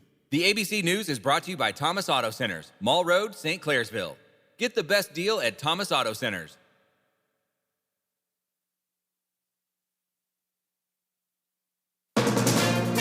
From ABC News, I'm Dave Packer. The first planes returning refugees to their homeland have arrived in Haiti, but thousands more are encamped under a bridge just over the border from Mexico and Del Rio, Texas. Local Border Patrol agent and union rep Brandon Judd. We can't get in there. It's way too dangerous. There's too many people. We just can't get in the middle of it. There have been reports of abuse, child abuse. There have been reports of rape. And so we just really don't know what's going on in there right now. Also in Texas, 1 police officer dead, another injured in Houston. They were executing a search warrant at an apartment complex this morning when a suspect opened fire. Police Chief Troy Finner. You got a suspect with a female girlfriend with small kids in that apartment complex, and he still fired upon our officers.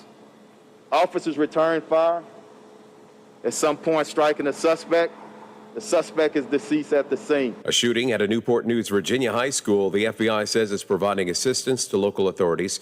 2 people taken to the hospital with non-life-threatening injuries. Authorities saying there are currently no active shooters. An investigation is ongoing. Pfizer says its COVID-19 vaccine is safe for children 5 to 11, expected to seek emergency use authorization. And today was supposed to be the day that the Biden administration was set to begin possible booster shots for all Americans over the age of 16, but an FDA advisory panel voting Friday to only recommend a 3rd Pfizer shot for some vulnerable populations. ABC News contributor and infectious disease expert Dr. Todd Ellerin. We just don't have enough information on boosters to broadly recommend it for young, healthy kids. They do so well anyways. They likely will do incredibly well once they've been vaccinated. So agree with that. On Wall Street, the Dow and Nasdaq both plunging more than 2% over fears of problems in China's property market will infect the U.S. market. The Dow right now down 774 points. The Nasdaq off 396 points. You're listening to ABC News. Tired of living paycheck to paycheck? What if it didn't take years or even months to dramatically improve your net worth? What if you could do it virtually overnight? I'm not talking about the lottery. I'm talking about proven financial secrets used by the mega rich to build their massive fortunes. Once only available to an exclusive club of billionaires, this secret is now, for the very first time, available to you. Any ordinary person can use this powerful information to build massive wealth. It's like a financial wormhole. You know, something that moves you from one side of the universe to the other in the blink of an eye. But in this case, it's moving you from barely paying your bills to financial freedom in a snap. Learn more at financialwormholes.com. Get off the paycheck to paycheck hamster wheel and start enjoying life like the mega rich. Go to financialwormholes.com. It costs you nothing, but it changes everything. Do it today, and tomorrow you could start living the good life. Financialwormholes.com. That's financialwormholes.com. At least 6 people killed and over 24 injured after a mass shooting at a university in Russia. Videos posted online show students fleeing out of windows in panic.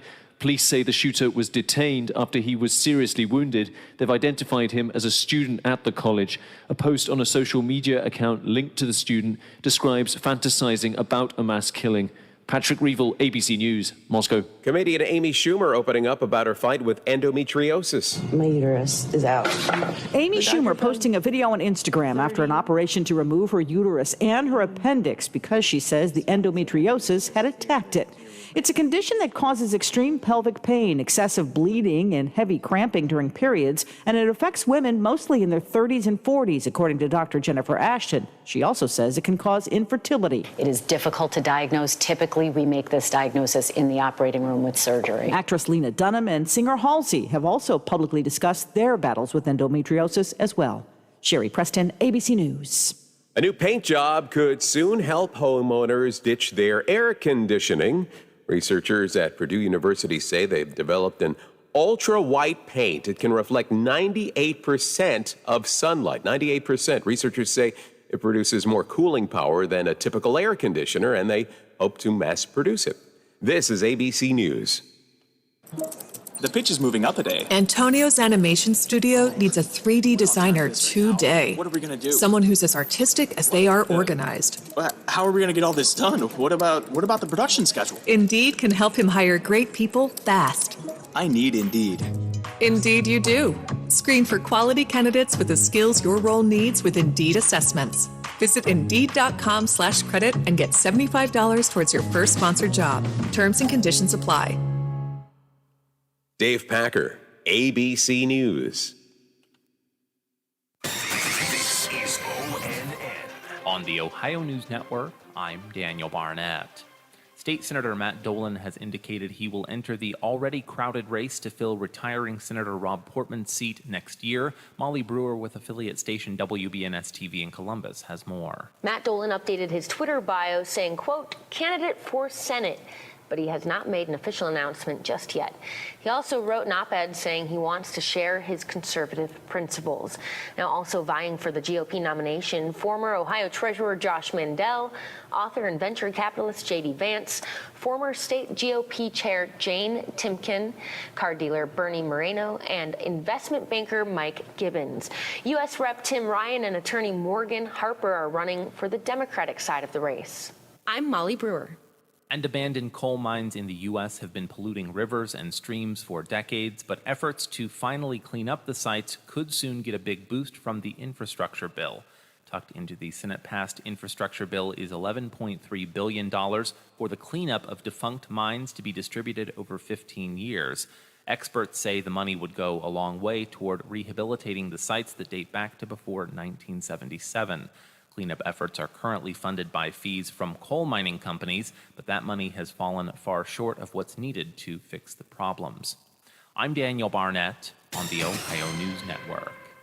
More live and local programming than anyone else in the Ohio Valley. The Watchdog returns in moments. For all of your IT needs, visit OmniPerforms.com. Omni Strategic Technologies, the only IT company that the Watchdog trusts. This is Education Matters with Ohio Education Association President Scott Damaro. As we face uncertainties over how this new school year will go, we know there are major challenges ahead. Approaches to reopening schools will vary, but the health and safety of students, school staff, and communities must always be the top priority. One thing is certain, whether teaching online or in person, Ohio's educators are dedicated to every student's success. Education Matters, brought to you by the Ohio Education Association. Soft teeth run in my family, so I don't need to go to the dentist because it won't help, right? Actually, your family history does not necessarily determine whether you'll get cavities or develop gum disease. Your own behavior can prevent dental disease. By regularly seeing a dentist and brushing twice a day, flossing once a day, and avoiding tobacco products and sugary foods and drinks, you can put yourself on the right path to having healthy teeth and gums for a lifetime. To find an Ohio Dental Association member dentist in your area, visit associationsadvanceohio.com. Wheeling Coin and Hobby on 10th Street in Wheeling, next to the Bridge Tavern in downtown Wheeling, wants to buy any and all unwanted gold and silver jewelry. They are paying top dollar for 10, 14, 18, and 22 karat gold plus 925 sterling silver. They also want to buy collectible coins and paper money from before 1933. Wheeling Coin and Hobby is open daily from 9 a.m. to 5 p.m. Monday through Saturday. Coin and Hobby, 304-232-8430, and add them on Facebook. Hello, everyone. From the Watchdog, I'm the Storm Tracker, Darnell Foster. With a look at your local weather forecast for your Monday. Clouds, limited sunshine, a daytime high of 82. Overnight low of 64 degrees, partly cloudy skies. You'll see clouds holding strong for your Tuesday with a few showers around, with temperatures in the low 70s for daytime highs. Have yourself a great day, everyone. From the Watchdog, I'm Darnell Foster. The views and opinions expressed on the following program are not necessarily those of this station or its sponsors.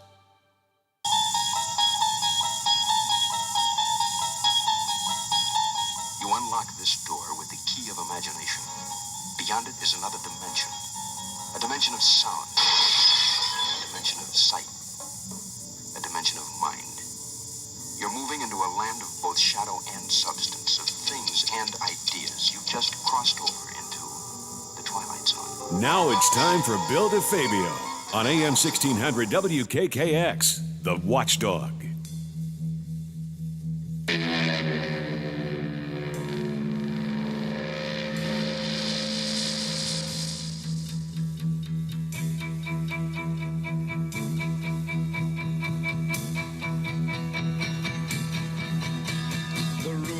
So much colder then. My father was a soldier then, and times were very hard when I was young. When I was young, I smoked my first cigarette at 10, and for girls I had a bad yen, and I had quite a ball when I was young.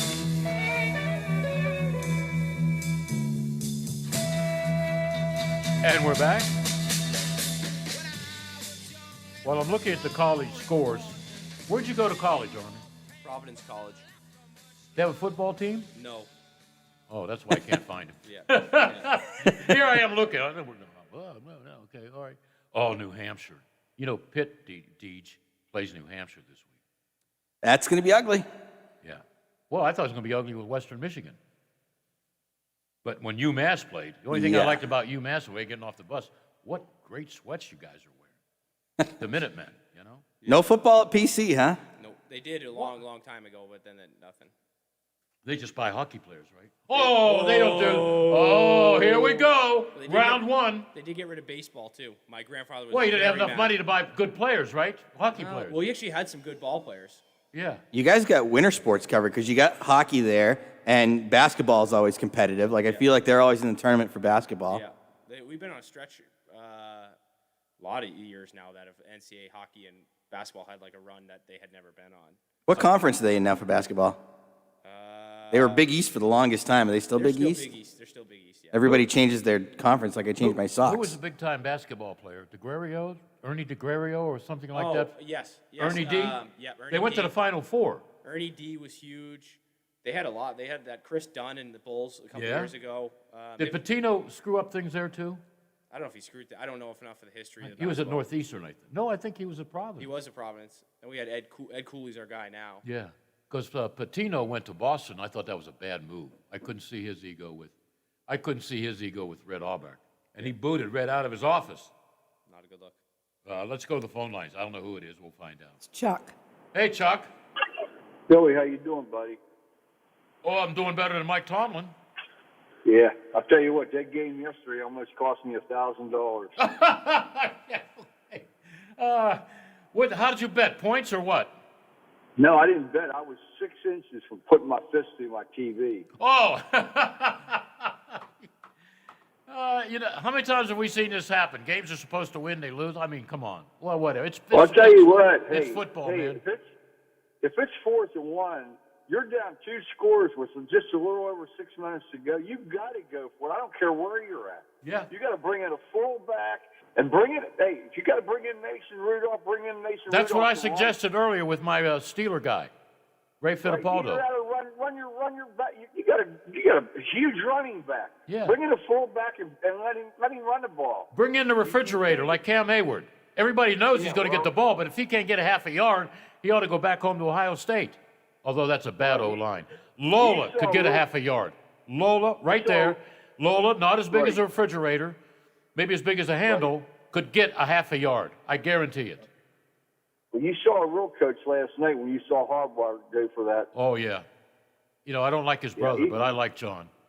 Well, I'll tell you what, you got to have guts to go for that. I mean, they're winning the game. They're not losing by 2 scores. They're ahead in the game, taking a chance to get beat or win it outright right there. And they did what I would have done. Was that when they had short yardage and Lamar looked at John and he said, I want to go or something? And John said, go ahead and do it. They went for it. John said, go ahead. Yeah. Yep. Yeah. Exactly. Because he knew what happened. You punt it back to them, Mahomes is going to come down. They're going to kick a field goal and win that game. Yeah. Well, I think the Chiefs are going to have big troubles with playing defense this year. They're not that good. But they're going to win a lot of games 45-40 because of Mahomes. So. Oh, they got a good offense. We got neither one. Yeah. And, Mike Tomlin has no confidence in that offense.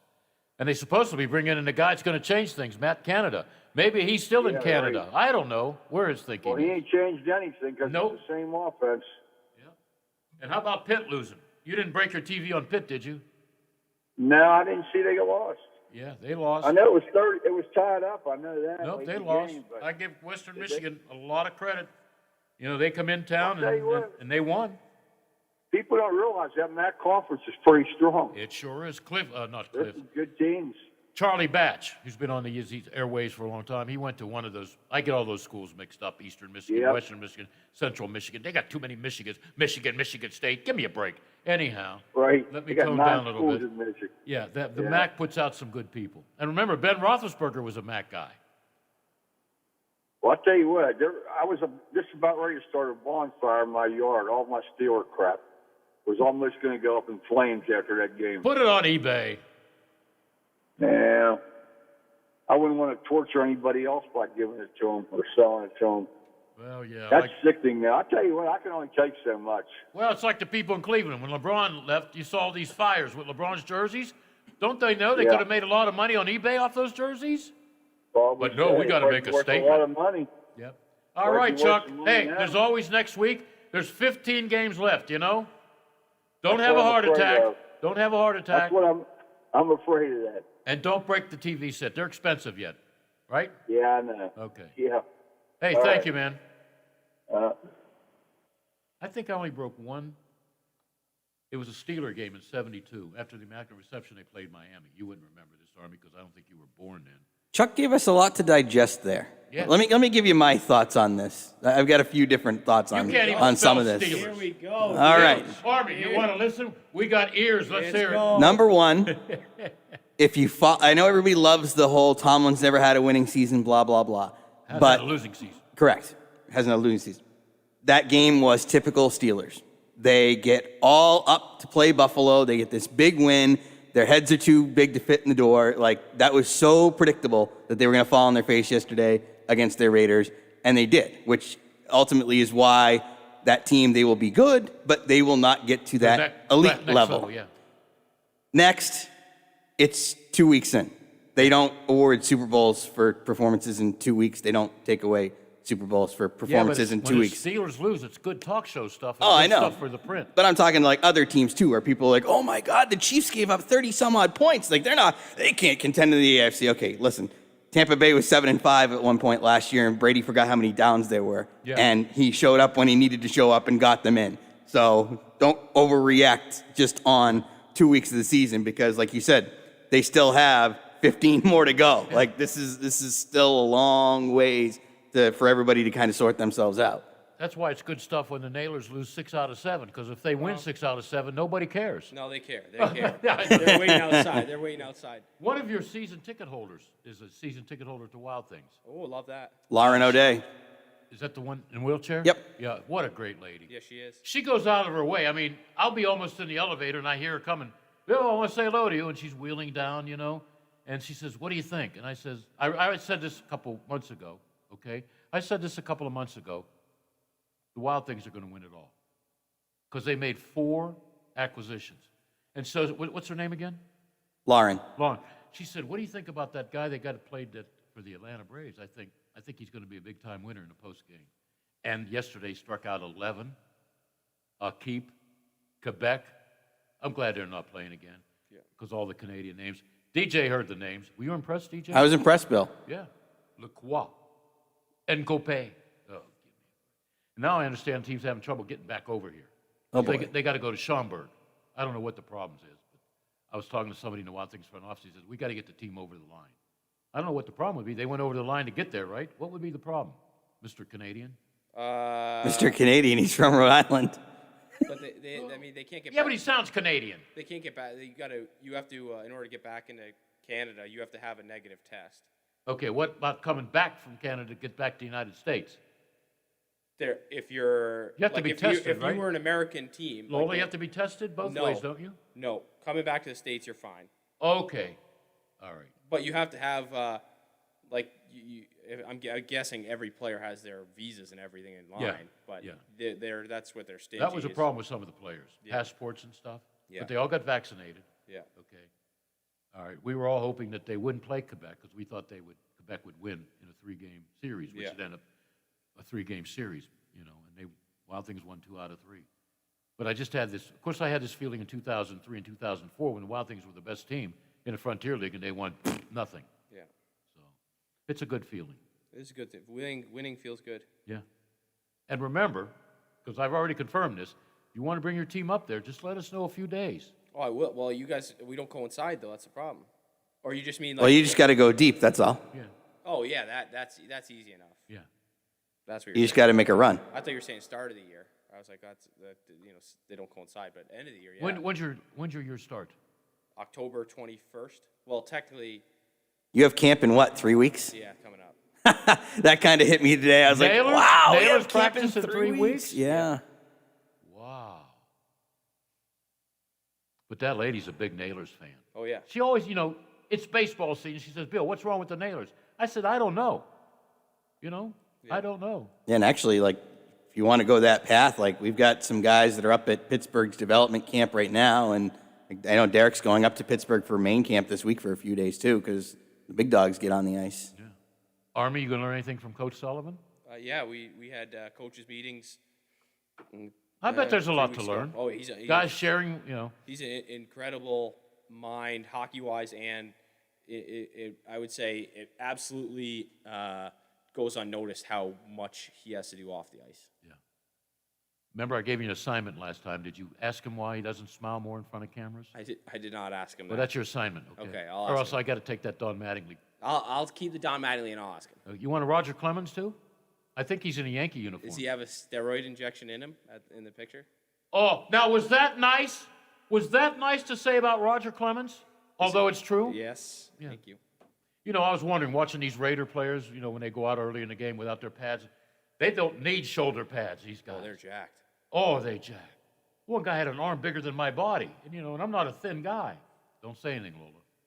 And I'm wondering, wow, that must be eating a lot of Wheaties. Oh, yeah, a lot of Wheaties. No sugar. Yeah. Even the kids from Western Michigan, they seem bigger than Pitt, Yeah. Lola had a comment about Kellogg's. They're near Kellogg, Michigan or whatever, about home of, Kellogg's Frosted Flakes. What was your favorite cereal? when you were a kid? Well, I know you're still a kid. You got growing up. I'd say Cinnamon Toast Crunch. Oh. We drive by Western Michigan when we play Kalamazoo. Like, we have to drive by to get from the rink to the hotel. I get lost at both places. Is it a nice campus? Seems it. Okay.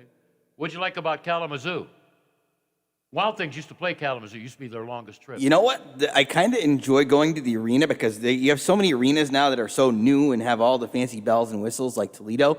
But Kalamazoo's just got that kind of retro feel. Like, it's small. It's on the older side. Derek Army had his first career fight there. Did he win? Did you win the fight? And Gordie Howe hat trick. Thank you. Yes. I did win the fight, yes. Oh, you had a Gordie Howe? Yeah, I Hat had trick? to. Yeah. And I think you- I scored. Did I score after or assist to complete it, I think.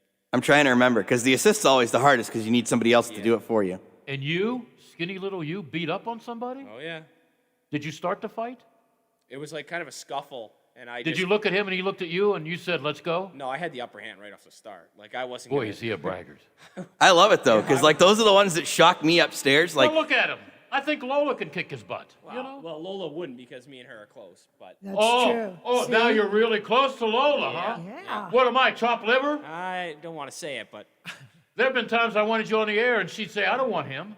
No, I did not. No, And I'm he just- I knows like to that's stir it not up, true. yeah. I enjoy it because like, you know, you kind of expect it with big guys like Brad or like, Yeah. and you do get excited like when you see two heavyweights and you're like, okay, this is going to be a dandy. But then like you look down and it's Derek and like I'm calling the game and I'm like, oh, there go the gloves. And you're like, Army, what? Whoa. DJ. Oh no. DJ, watch this. Brad told me he could kick your butt. well, that's a fact. Oh, okay. That's not the answer I wanted. He'd come in here pretty easily and I think do some damage. But Where is he now? he's working. He's actually you know Roadhouse, like the movie Roadhouse. Oh, I thought maybe Patrick Texas Swayze. Roadhouse. He was serving No. steaks. Do you know the movie Patrick Swayze Roadhouse? Yeah, the little guy who's a bouncer and he kicks everybody. Yeah. Droby is he works in Calgary. He cleans up his security company cleans up bars. Wow. So he legitimately is Patrick Swayze. Wow. He's not small like Patrick Swayze. No, he's not.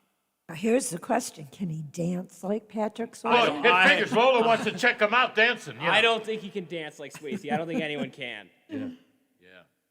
That dirty dancing, you know I auditioned for that part. I wouldn't be surprised. Yeah. They'd asked me to do the twist, and I guess I didn't look good doing the twist on stage. But yeah, I watched that dirty dance. How did he do that? I know. How many takes is that? I asked DJ. He was just at a wedding. Who knows how much dancing he was doing? Did you do any dancing? Not a lot. Yeah, okay. Shall I call your guy this week? You want to? Yeah. Text me his number again. I lost All right. Yeah. He's probably getting ready for camp. What? This week probably. I'd like to isn't get it? him. Yeah, I'd like to talk to him. Yeah. You know, the first in the business. Yeah, and they're going, actually, it's pretty cool for him because I think one of their first preseason games is Edmonton, which is his favorite team growing up.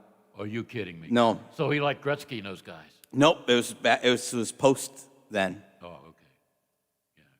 Yeah, he's got them that he's got. They open their regular season openers at Vegas, which is crazy because they want the two expansion teams going at each other. And then the one that'll really be special for him will be at Detroit because he's from that area. Yeah. And I'm sure his mom will be there. I should hook him up with my guy. They go to Vegas. They go to Vegas first. Sean, we used to be my number one stringer. Go to all the events. I'd take good care of him. And he now works in Vegas. He works out of his house in the morning, like 9 to 5. He does IT for all these big companies in Europe. Then he goes to the games and gets paid for them. He flies to all the Steeler games. Wow.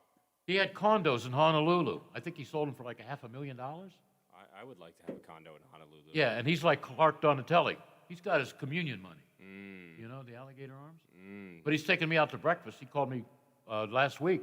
He says, let's meet. I said, where are you? He says, I'm in town. I'm going to be covering the Steelers. I said, you flew all the way here to cover a Steeler game. He says, yeah, I'll make some money. Are you skating with the boys this week or are you up top? I'm up top. Okay. Yeah. What's up top mean?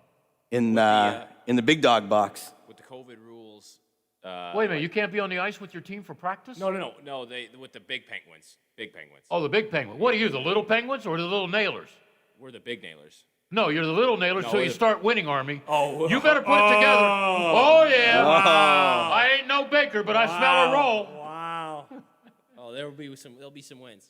You'll be rubbing elbows with Brian Burke and Ron Hextall up there. Yeah. I There don't you know if I'll go. be in that box, but Just stay competitive, Army, and keep your job to at least the All-Star game, okay? oh my God, this guy. I have confidence in you. This guy. Hey, you're a Yankee fan. I can say what I want to you. Yeah, you can. How many guys you have signed? 22? Yeah. 22 signings. I got 13 announced, 14, 15 this week. Do you have any studs? I mean, you have a hard-ass defenseman, a Oh, good yeah. goaltender that won't give up 6 goals a game like last year or whatever. We got, at the end of the He year, didn't we got- notice that, did he? No, I noticed it because you don't have to. I'm not even going to get into that. No, seriously, you have a couple. We actually have great goaltending, and we have we have a great defense core. Okay. Because And- defense will win games in hockey, Oh right? yeah. We had this conversation on the phone the other day because we were talking about how the back end's kind of plagued us the last few years, and I think that's kind of Derek's focus, anyways. Is you kind of build from the net out, and that's how you go about it, right? Yeah, deep in the net, deep up the middle. I think there's always room Oh, for yeah. improvement, but deep up the middle would be nice. But we're young. I've heard that before. Oh yeah. Yeah, because you got to have centers. Like if you don't have centers, then you're in trouble in a lot of different ways. Yeah. Who was it from the Pitt Panthers when they were bad after Marino left them? We're a young football team. After every loss, we're a young football team. We got tired of hearing it. I think it was Coach Walt Harris. So. But, if you're young, that's fine too. Hey, will Lola's Lions, maybe you can be the good luck charm, will Lola's Lions beat the Packers tonight? I would love them to, but I don't see that happening. Aaron Sorry, Rodgers is Lola. going to be the Aaron Rodgers from last year, right? Relax. Because he sucked last year. He's relaxed. Aaron Rodgers is all relaxed. Yeah. He looks like a Let's homeless hope guy. he's really, really, really. I hope so too, Lola. Who's your favorite football team? Did I ever ask you? In college? College football team? Don't say Notre Dame. No, I would say right now, like I root for WVU because Good. of, You said the right thing. Wow. because of obviously that win was incredible as well. But watching, I'm not a Penn State fan, but watching that game was incredible. The whiteout was. I was there one time in the press box, and I could not believe what I was seeing. Was it shake? Did it actually shake? Yes, yes. Yeah, who did you root for in college growing up? Because like you said, PC didn't have a team, so. But you like in the Northeast, you like there's no such like I don't know college football in the Northeast is not like you don't. You got Boston College and the rest of the teams, right? And no one cares about like the Patriots. It's Sunday, it's Saturday. Everyone's you put your college football on, but no one actually cares up north about college football. Yes, they do. One game, Harvard, Yale. But even that, Even then. it's like no one's. You ever like, been at Harvard Stadium? I have, yes. Looks like an outhouse. Yeah, it does. Looks like the Colosseum in Rome. By the way, I was in there. That's pretty cool. I was ready to do play-by-play for the Romans and the Lions. Yeah. Lola's Lions probably would have won that one, but Did you play them in hockey there? Because I know obviously you're playing Hockey East, but I don't know who you guys played out of conference. We did not. We played out of conference, but we never played at Harvard, at Yale, any of those schools. No. Played at Brown, but they got. Well, that's your interstate matchup. That was like playing in an office building. Yeah. You just go in and beat the wheels off them. I made. I had to think who you were for a moment, Deej. Okay, I had Deej's friend is the radio voice of UMass. Oh yeah. So he was coming out of the bus, and I figured it was him because everybody else looked like football players, or the guys they have like bouncers carrying all the luggage around. And I looked at him, he looked at me, and I said, we talked. And I said, you're going to get your clocks cleaned today, but it's a nice payday. Yeah. He goes, yeah. I said, look at it this way. If this was hockey, you'd probably shut out Pitt. True. Yeah. True. UMass, they won the national championship. Yeah, they did. They have a great program. So New Hampshire, shall I tell the people there? Because I work with the PR people. I got to find out how much water they need in the locker room and all that stuff. Does New Hampshire have a hockey team? Yeah, they do. Are they good? Say it, Deej. Say it. What is it? Yeah, just remind them that that UNH stands for the University of No Hardware. Yeah. No hardware? That's correct. I don't know how they do in football in that conference, but in hockey, it's. Oh, they got so close in '99, and then they lost the national championship game to Maine in overtime in Anaheim, of all places, which is still the stupidest thing I've ever Maine seen. is always competitive, right? Used to be. They've kind of had a little bit of a dip, but they're competitive, but they're not necessarily competing for the Hockey East Championship and NCAAs like they once were. Yeah, they haven't done much since the Korea family all graduated. But they had the years I was in school. They had Abbott, Nyquist, Flynn. Oh yeah, that's right. I forgot about Nyquist. Was Costello there with Abbott? What a beauty. But they had a team. Like they were They were really good then. They just they couldn't kind of compete for it all. Yeah, because Lowell had built up and Northeastern had built up. And Lowell. UMass Lowell. Okay. Boston College was. BC is always relevant. BU is always relevant. You know, Army, did DJ ever tell you this story? Because I'm full of stories. Oh, no. I should write the book. Wait till I tell you what I did yesterday or who I saw. It was 72 or 73 Beanpot tournament. Okay. I was the color analyst. I mean, I didn't know a hockey puck but a hockey stick, but nobody else wanted to cover the game. Yeah. So I was like an engineer, making sure all the telephone lines. We couldn't find our telephone lines. Here they were installed in the penalty box. And there was a lot of fights. That got crowded. That's so funny. And I saw it was at the Boston Garden. Yeah. The biggest rat I've ever seen, other than people I've worked with in the business. All in the penalty box. I see a rat. I'm sharing room with people fighting. The referees wanted to kick us out, but they can't. We're broadcasting the game live. How many Beanpots did you do? 2. What years? 73, 74. Who won them? I can't remember. I think BU won. You would have missed. My uncle went into Boston College. Oh, your uncle. Now you're calling me an old man? Army? Whoa, I didn't say Oh, it. you better I not. didn't You say win it. 4 in a row. I'm not going to mention on the radio. Good. Lola, I think he's making fun of my age. Okay, you can go beat each other up right now because we are going to take a break. Let's go. Come on, Army. What an exit. Yeah, I can run faster than you. I bet you can. Let's take a break with the guys having a lot of fun here, okay? We'll be right back. Plus, Lola likes to join in and laugh and make fun of us.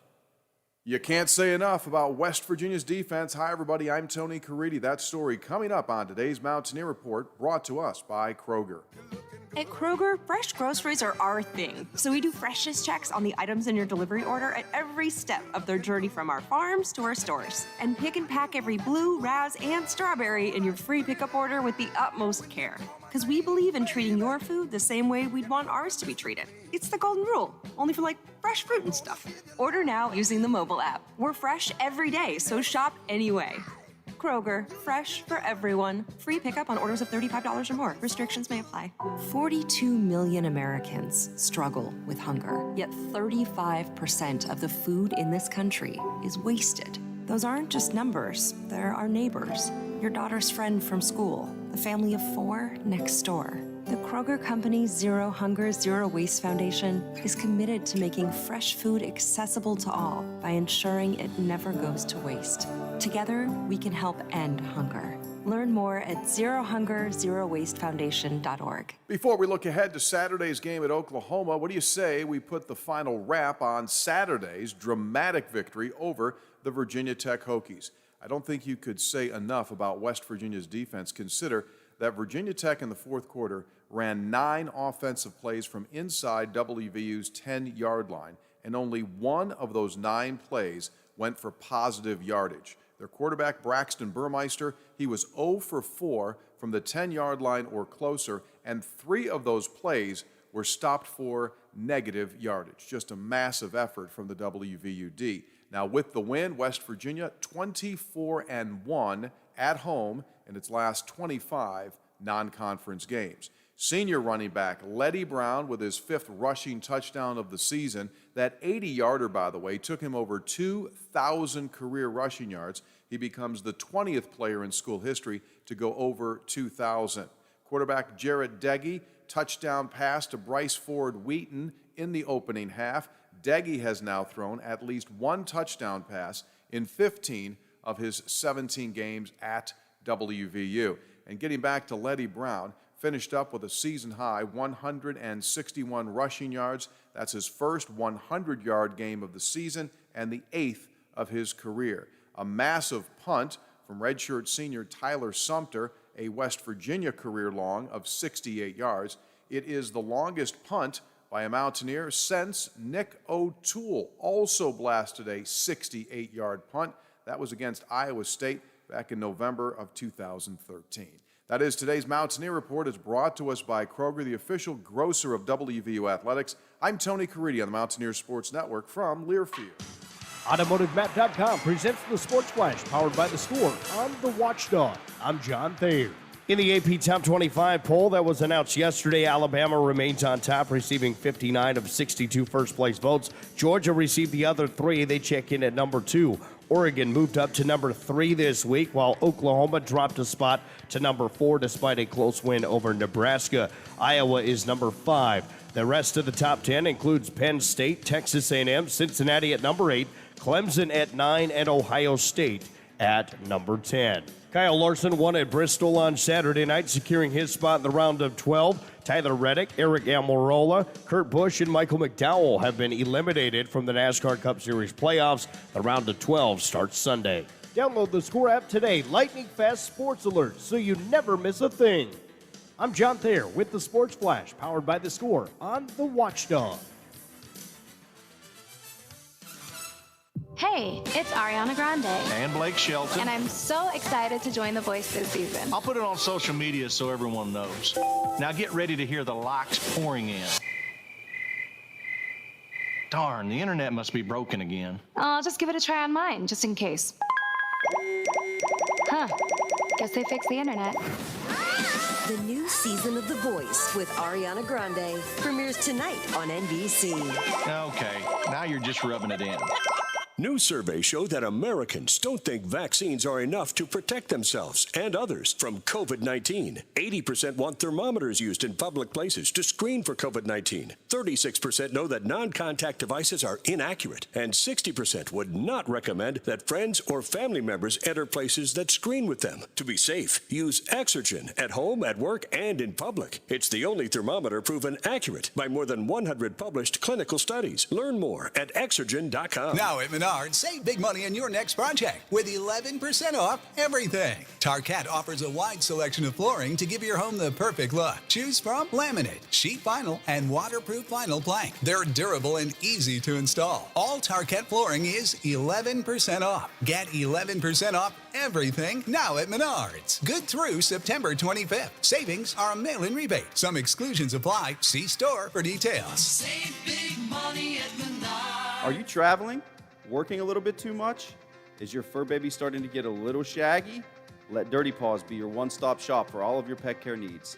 Stop in and see us at 202 18th Street or give us a call at 304-639-7754 to schedule your appointments for dog grooming, doggy daycare, and dog boarding today. For all of your IT needs, visit OmniPerforms.com. Omni Strategic Technologies, the only IT company that the Watchdog trusts. Toyotas are known for reliability, value, and our large selection of all-wheel drive vehicles for those unexpected weather conditions. Like a gas model RAV4, right now with $500 cash back, or a 22 Corolla with $500 cash back, or go with a stylish Camry with up to $1,250 total cash allowance. Visit buyatoyota.com and find a dealer near you. You can take cash back or apply toward down payment. Offers may vary for hybrid models. See your dealer for details. Offers end October 4th. Toyota, let's go places. A serious injury from an accident can be just the start of your worries. What if you cannot return to work? How do you take care of your family if you're disabled? At Gelner Law Offices, we represent seriously injured people and understand their problem. We know how to get you fair compensation. We will work hard to make sure you get the money you deserve for your losses. Don't go it alone. If you're hurt in an accident, call us at 304-242-2900 or visit us at gelnerlaw.com. We'd like to help. This is Hoppy Kercheval. Join me weekdays at 10 o'clock right after the Watchdog Morning Show with Howard Monroe or Talkline. I have guests, conversations, texts, phone calls on all the big stories affecting us in West Virginia. So tune in weekdays right here on FM 98.1 and FM 97.7, The Watchdog. Dum da dum da dum da dum da da dum da dum da dum da dum da da.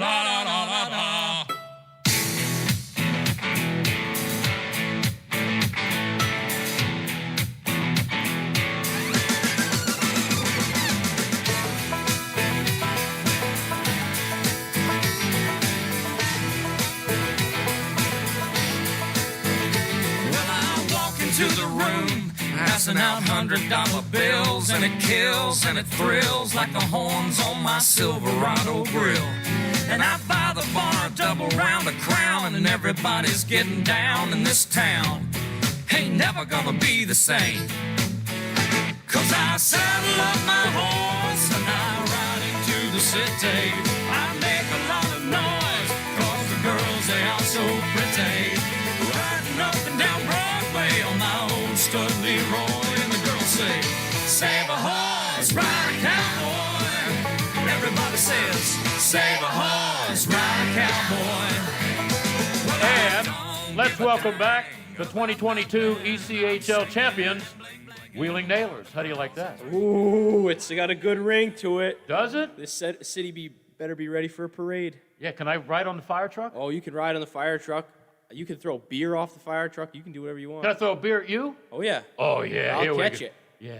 That's gonna be the best because Chief Helms had guaranteed. Now I know Chief Helms is just retired and everything, but he guaranteed me if we ever won it that we could on the parade have the cup all the way at the top of the big awesome. lift truck. Wow. So that would be unbelievable. Have the cup towering over Wheeling. That would be so sweet. DJ would do all the talking. He wouldn't need a microphone. Nope. They could hear him in Steubenville. That's if I had any voice left after calling a championship, which is debatable. It's going to happen. Oh yeah, it is. It's got to happen. You know. You'll be the most famous person in Wheeling, Army, if you win a championship here. Who's the most famous person in Wheeling right now? Lola. Yeah, I would agree. She is with 2 football teams. She was the Darryl Strawberry of the indoor football team. She was the straw that stirred the drink. Wow, 'Cause Reggie she was Jackson. Good line. She had a better temperament than Reggie. But she knew where every dollar went, how to make a dollar. She did all the travel. She could probably tell some good stories, not on radio, but I like it. Was that the last champion we had here? Lola, was your football team? Yep, I think so. Yeah, okay. Yeah, you're due. Yeah. Yeah. I think so. Well, you had the Thunderbirds, right? Well, Thunderbirds went to the finals and lost. Nailers went finals and lost 16. I would say right now we're in that phase of the one thing with minor league sports, as you obviously know, is you got to have that foundation. Like you have to have, and unfortunately, that's where Wheeling, I think, in the past few years is, it's been barren cupboard. Just keep bringing new players in, and that's not how you're going to win, especially in Wheeling. You may be able to do that in Florida or some of these places like that, but in Wheeling, you have to have that core that kind of has been there for a few years, and everything kind of feeds off them. Do you, and you don't have to answer this because this is live radio, but I got to know. Yeah. Are you in charge of, like, who makes the most or who gets paid this and that? Are you in charge of the payroll? For the players? Yeah. Yes. Okay, all right. That's a tough job, too, isn't it? Yeah. What if I don't want to come here and play for you for a couple $100 or whatever? You going to tell me to hit the road, or are you going to negotiate? Are you a good negotiator? It depends what you want. Okay. Because I think that the two motivators the biggest motivator for any player. What's going to motivate me to come to a losing franchise? It's either money, I got him, DJ. Money or ice time are the two things players want. Ice time? Yeah. Well, I don't care how much I play, as long as I get paid a lot, right? So you would have to be a guy who gets paid, but there's other guys who want ice time, so they don't have to make as much, but there's the ice time. So you're in charge of who gets a raise and who whatever? Yeah. Well, take care of DJ, will you? I don't. That's out of my budget. Oh, yeah, now you don't want to stick up for your buddy. I'm only team. I'm only I team. know, I said Deej should be making the big bucks. Yeah. Well. What's that like though? Being on, like you were a player for as long as you are now. Now you've got to be the one who makes those. What's that like for you? It's different. I mean, it's not with you don't make no player. There's maybe one player on this team that you negotiate the contract with him. It's all agents. So the agents, it depends who you're talking with. So some agents they have big time clients, so they don't really care what, $15 isn't going to make a difference to them. So they're just like, let's make a deal and get out of here. Yeah. Some agents are penny pushers, and they're like, well. You got any Scott Boros out there? They're in the NHL, but I dealt with a couple bigger time agents, but they when it comes to ECHL, they're kind of like, let's, and especially as an early coach, as a young coach, you gotta kind of give them ground early to get their trust, and then so a little bit of work and more give on my end than take right now. Okay. Unfortunately. But. Okay. And one of the big things I hear too, guys really want, obviously to move up. Yeah. So I feel like that gets into the conversation a lot too. Is can I go to an AHL camp? What's the chances of me getting an AHL deal? Are you going to try and help me? Get further along in my career. I hear that a lot. Yeah. How about your guy, Denny Magruder? Oh, He's doing a Route 66 or Route 6. I don't know what they say here. Route. What do they say in Providence? Route? What is it? I think it's route. Route? Okay. Deej, what do they say in Maine? I always went by route. Yeah. Lola, what is it? Route or route? Route. We said route. Because I'm familiar with Roto-Rooter. There you go. Yeah. But he's doing the whole 66 thing, you know? He's doing everything he always wanted to do. Yeah. God bless him because he works so hard. Oh, yeah. He's one guy that would never leave here. No. Because you need 5 guys to replace him. True. You know? Does it all. The announcer for the Nailers, I get an intern from Wheeling U to do that. Well, his staff, his staff's been hard at work the last week because they're putting all the tubes down so that we can build the ice. Well, how long does that take? Takes a long time because there's a lot of tubes. Yeah. Go into the arena when you leave here today. There's tubes like going out of style. I could come up with a line, but I get in trouble. But we have Josh and Ryan here. Do you know Ryan Tucker? Yes. They were telling me how they're going to be working their butts off here of late. So I didn't know what they meant, but now I know. Yeah, because you've got it coming out from the You still got that thing in compressor. the parking lot that makes noise? It's not there yet, but it will be in the next week or so. How do you guys practice with that? Do you hear You that? can't hear it in the rink. You can't hear it in the rink. All right. Yeah, that thing runs underneath the concrete all the way down to the other end, and then all the tubes feed out, and that's Seems where like- the freezing comes from. Isn't there an easier way to make ice or whatever? What'd they do in the 60s and 70s? I mean, normally you'd have the pipes under the concrete, but because I guess the system kind of shot a few years ago, they had to get this like hybrid outdoor system. So that's what they use now. Oh. But normally the pipes would be under the concrete, and it would be, that's what you'd have. Boy, I'm glad I have a good set of pipes. Man, I tell you what. It's the only thing I got left. Okay, one subject I want to hit. Yeah, of course. You have new big-time networks, right? Yep. Is it TBS or TNT? Yep. Okay. I can't wait to hear Charles Barkley do color the game. I can't. Because that's what he's going to do. I can't either. I mean, he's going to make it entertaining. Well, that's like the Manning brothers do in the NFL. Like, They're on tonight. That was the most entertaining thing I've heard in a while. How about you're going to have former nailer Paul Bissonnette in the studio? Yeah. That's going to gonna be be- interesting. See a former nailer? Yeah. See what I learned today? Very interesting. what he's Yes, gonna say. because he doesn't have much of a filter, especially on the Spit and Chicklets show where, Yeah. the language can get very, very colorful very, very fast. So we'll see what Biz does. I wish they'd bring Milbury back. I would love to see Ronick back. You like Ronick better than Milbury? Yeah.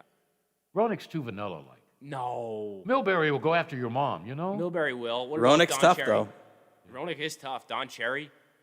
Loved him. Yeah, that would be a good person to bring back. But Yeah. it depends. I think you have to give the guys, if you do want all these guys to be back, and everyone does, like everyone wants. I and want everyone- Mike Emmerich back. But you have to give them the freedom a little bit to kind of. They can't be so NBC Sports vanilla. Like they got to have a little freedom, like the NBA, TNT, Shaq, and Charles have. Like they just kind of go off the cuff. They fire things off. Yeah. It'll be interesting. You know, the ratings are better auto racing than the NHL. I don't know what's the problem with the NHL and ratings. I can't speak to it because I don't know the ratings. I think if your city does not have a hockey team, you don't watch. That's probably a very fair. That's my The opinion. personalities aren't strong enough in the NHL. Well, You're always going to have that strong core. Like, that's going to be the one thing that's undying with the NHL. The other thing, which I will say, in NHL compared to NASCAR or NFL, like NFL is 3 times a week. So you know what the NFL, like, this is on. NASCAR is what, once a week? Yep. Like, it's one time. So, like, I get to spend a whole week of doing nothing and then get ready for a NASCAR event. NHL, you can put on every day. So there's not one big, like, I guarantee you if the NHL did 17 games, they would sell out 80,000 every game they would be competing with NFL ratings. Okay. But they don't because of, it's an 82 game season. And baseball's kind of the same. Like, ho-hum, you play 162, like, whoopee. Yeah. Yeah, and you have your ups and downs. I'm glad the Yankees are down right now. And you've got some teams that are down, down, down. Orioles. Yeah. Oh. Diamondbacks, Rangers, Pirates. What do you play for? You don't get a number 1 pick. I mean, it's sad. Yeah. Baltimore, great, one of my favorite stadiums, but yeah.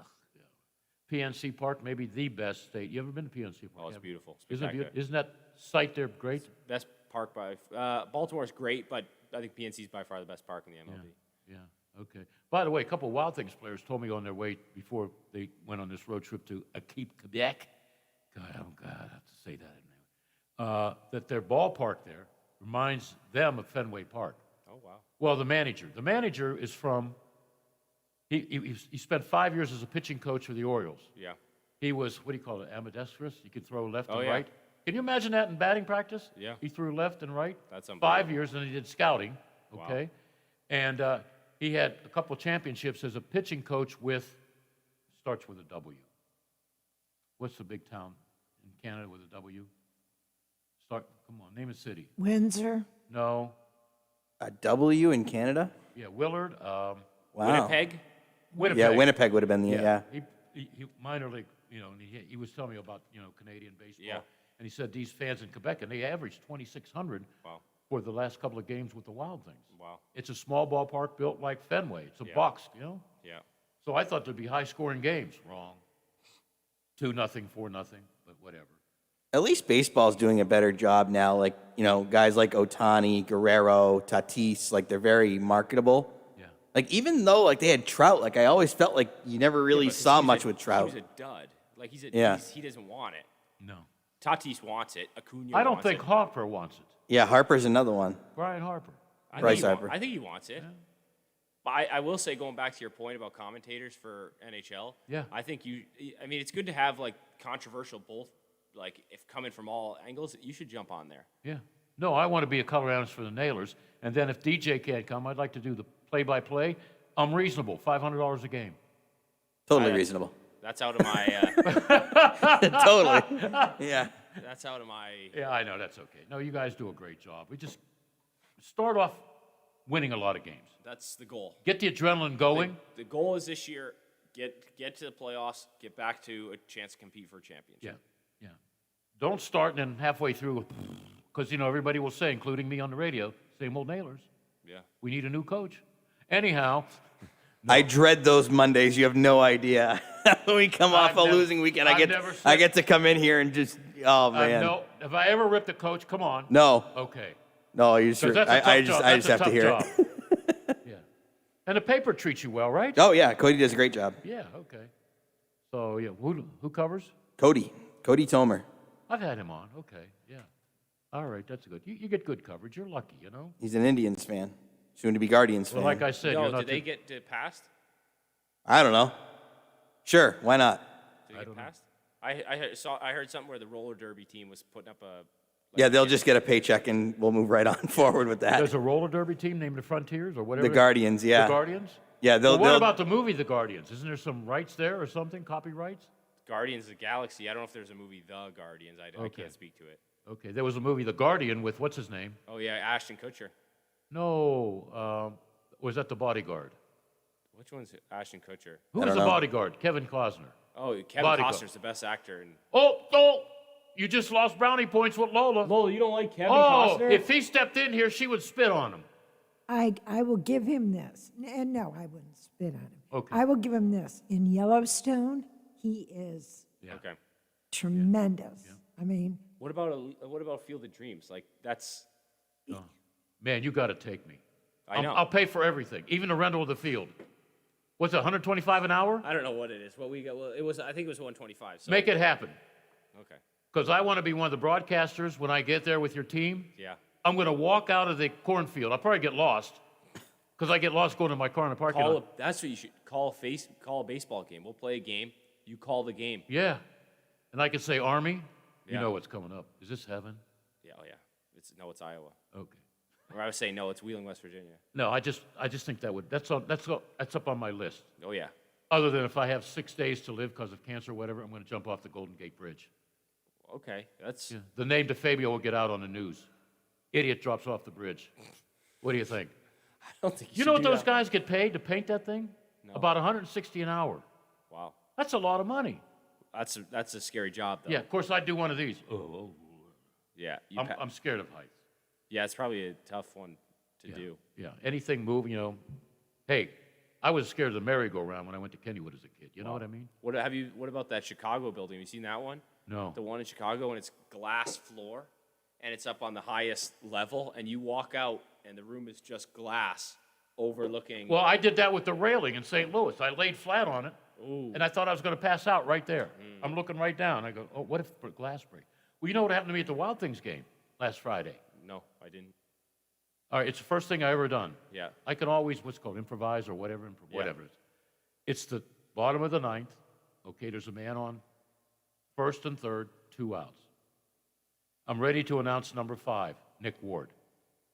I just pressed the button. The power went out in the whole stadium.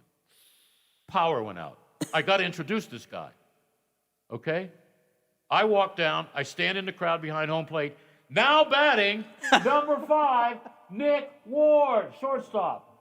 And I had one wise-ass lady say, "You sound better without a microphone, Bill." And I looked at her, and I knew her. I go, then he gets a base hit, walk-off hit, Wild Things win. Now I got to give the score and the box, 5 runs, 10. I did that.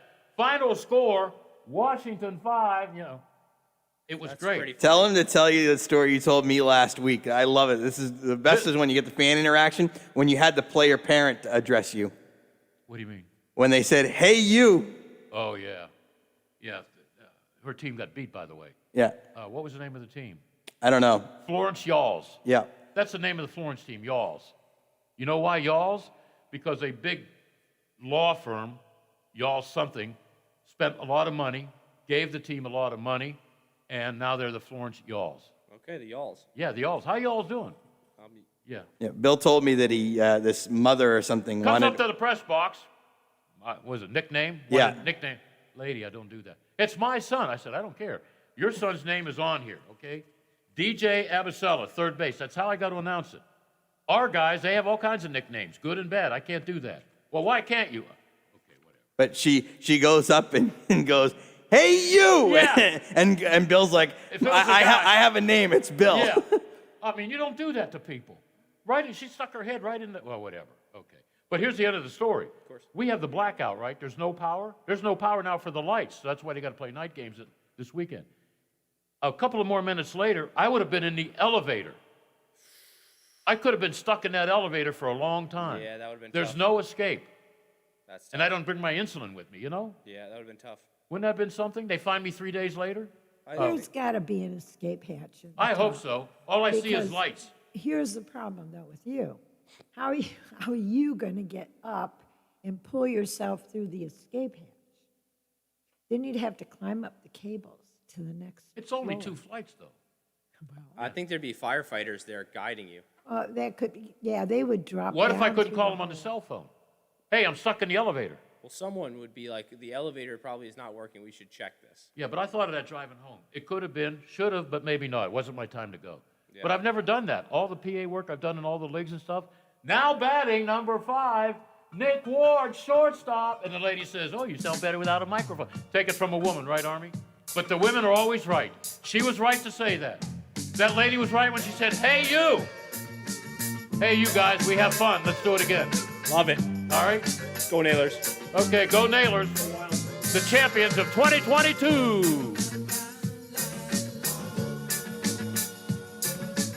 The Watchdog is FM 98.1, AM 1600, WKKX, Wheeling. The ABC News is brought to you by Thomas Auto Centers, Mall Road, St. Clairsville. Get the best deal at Thomas Auto Centers.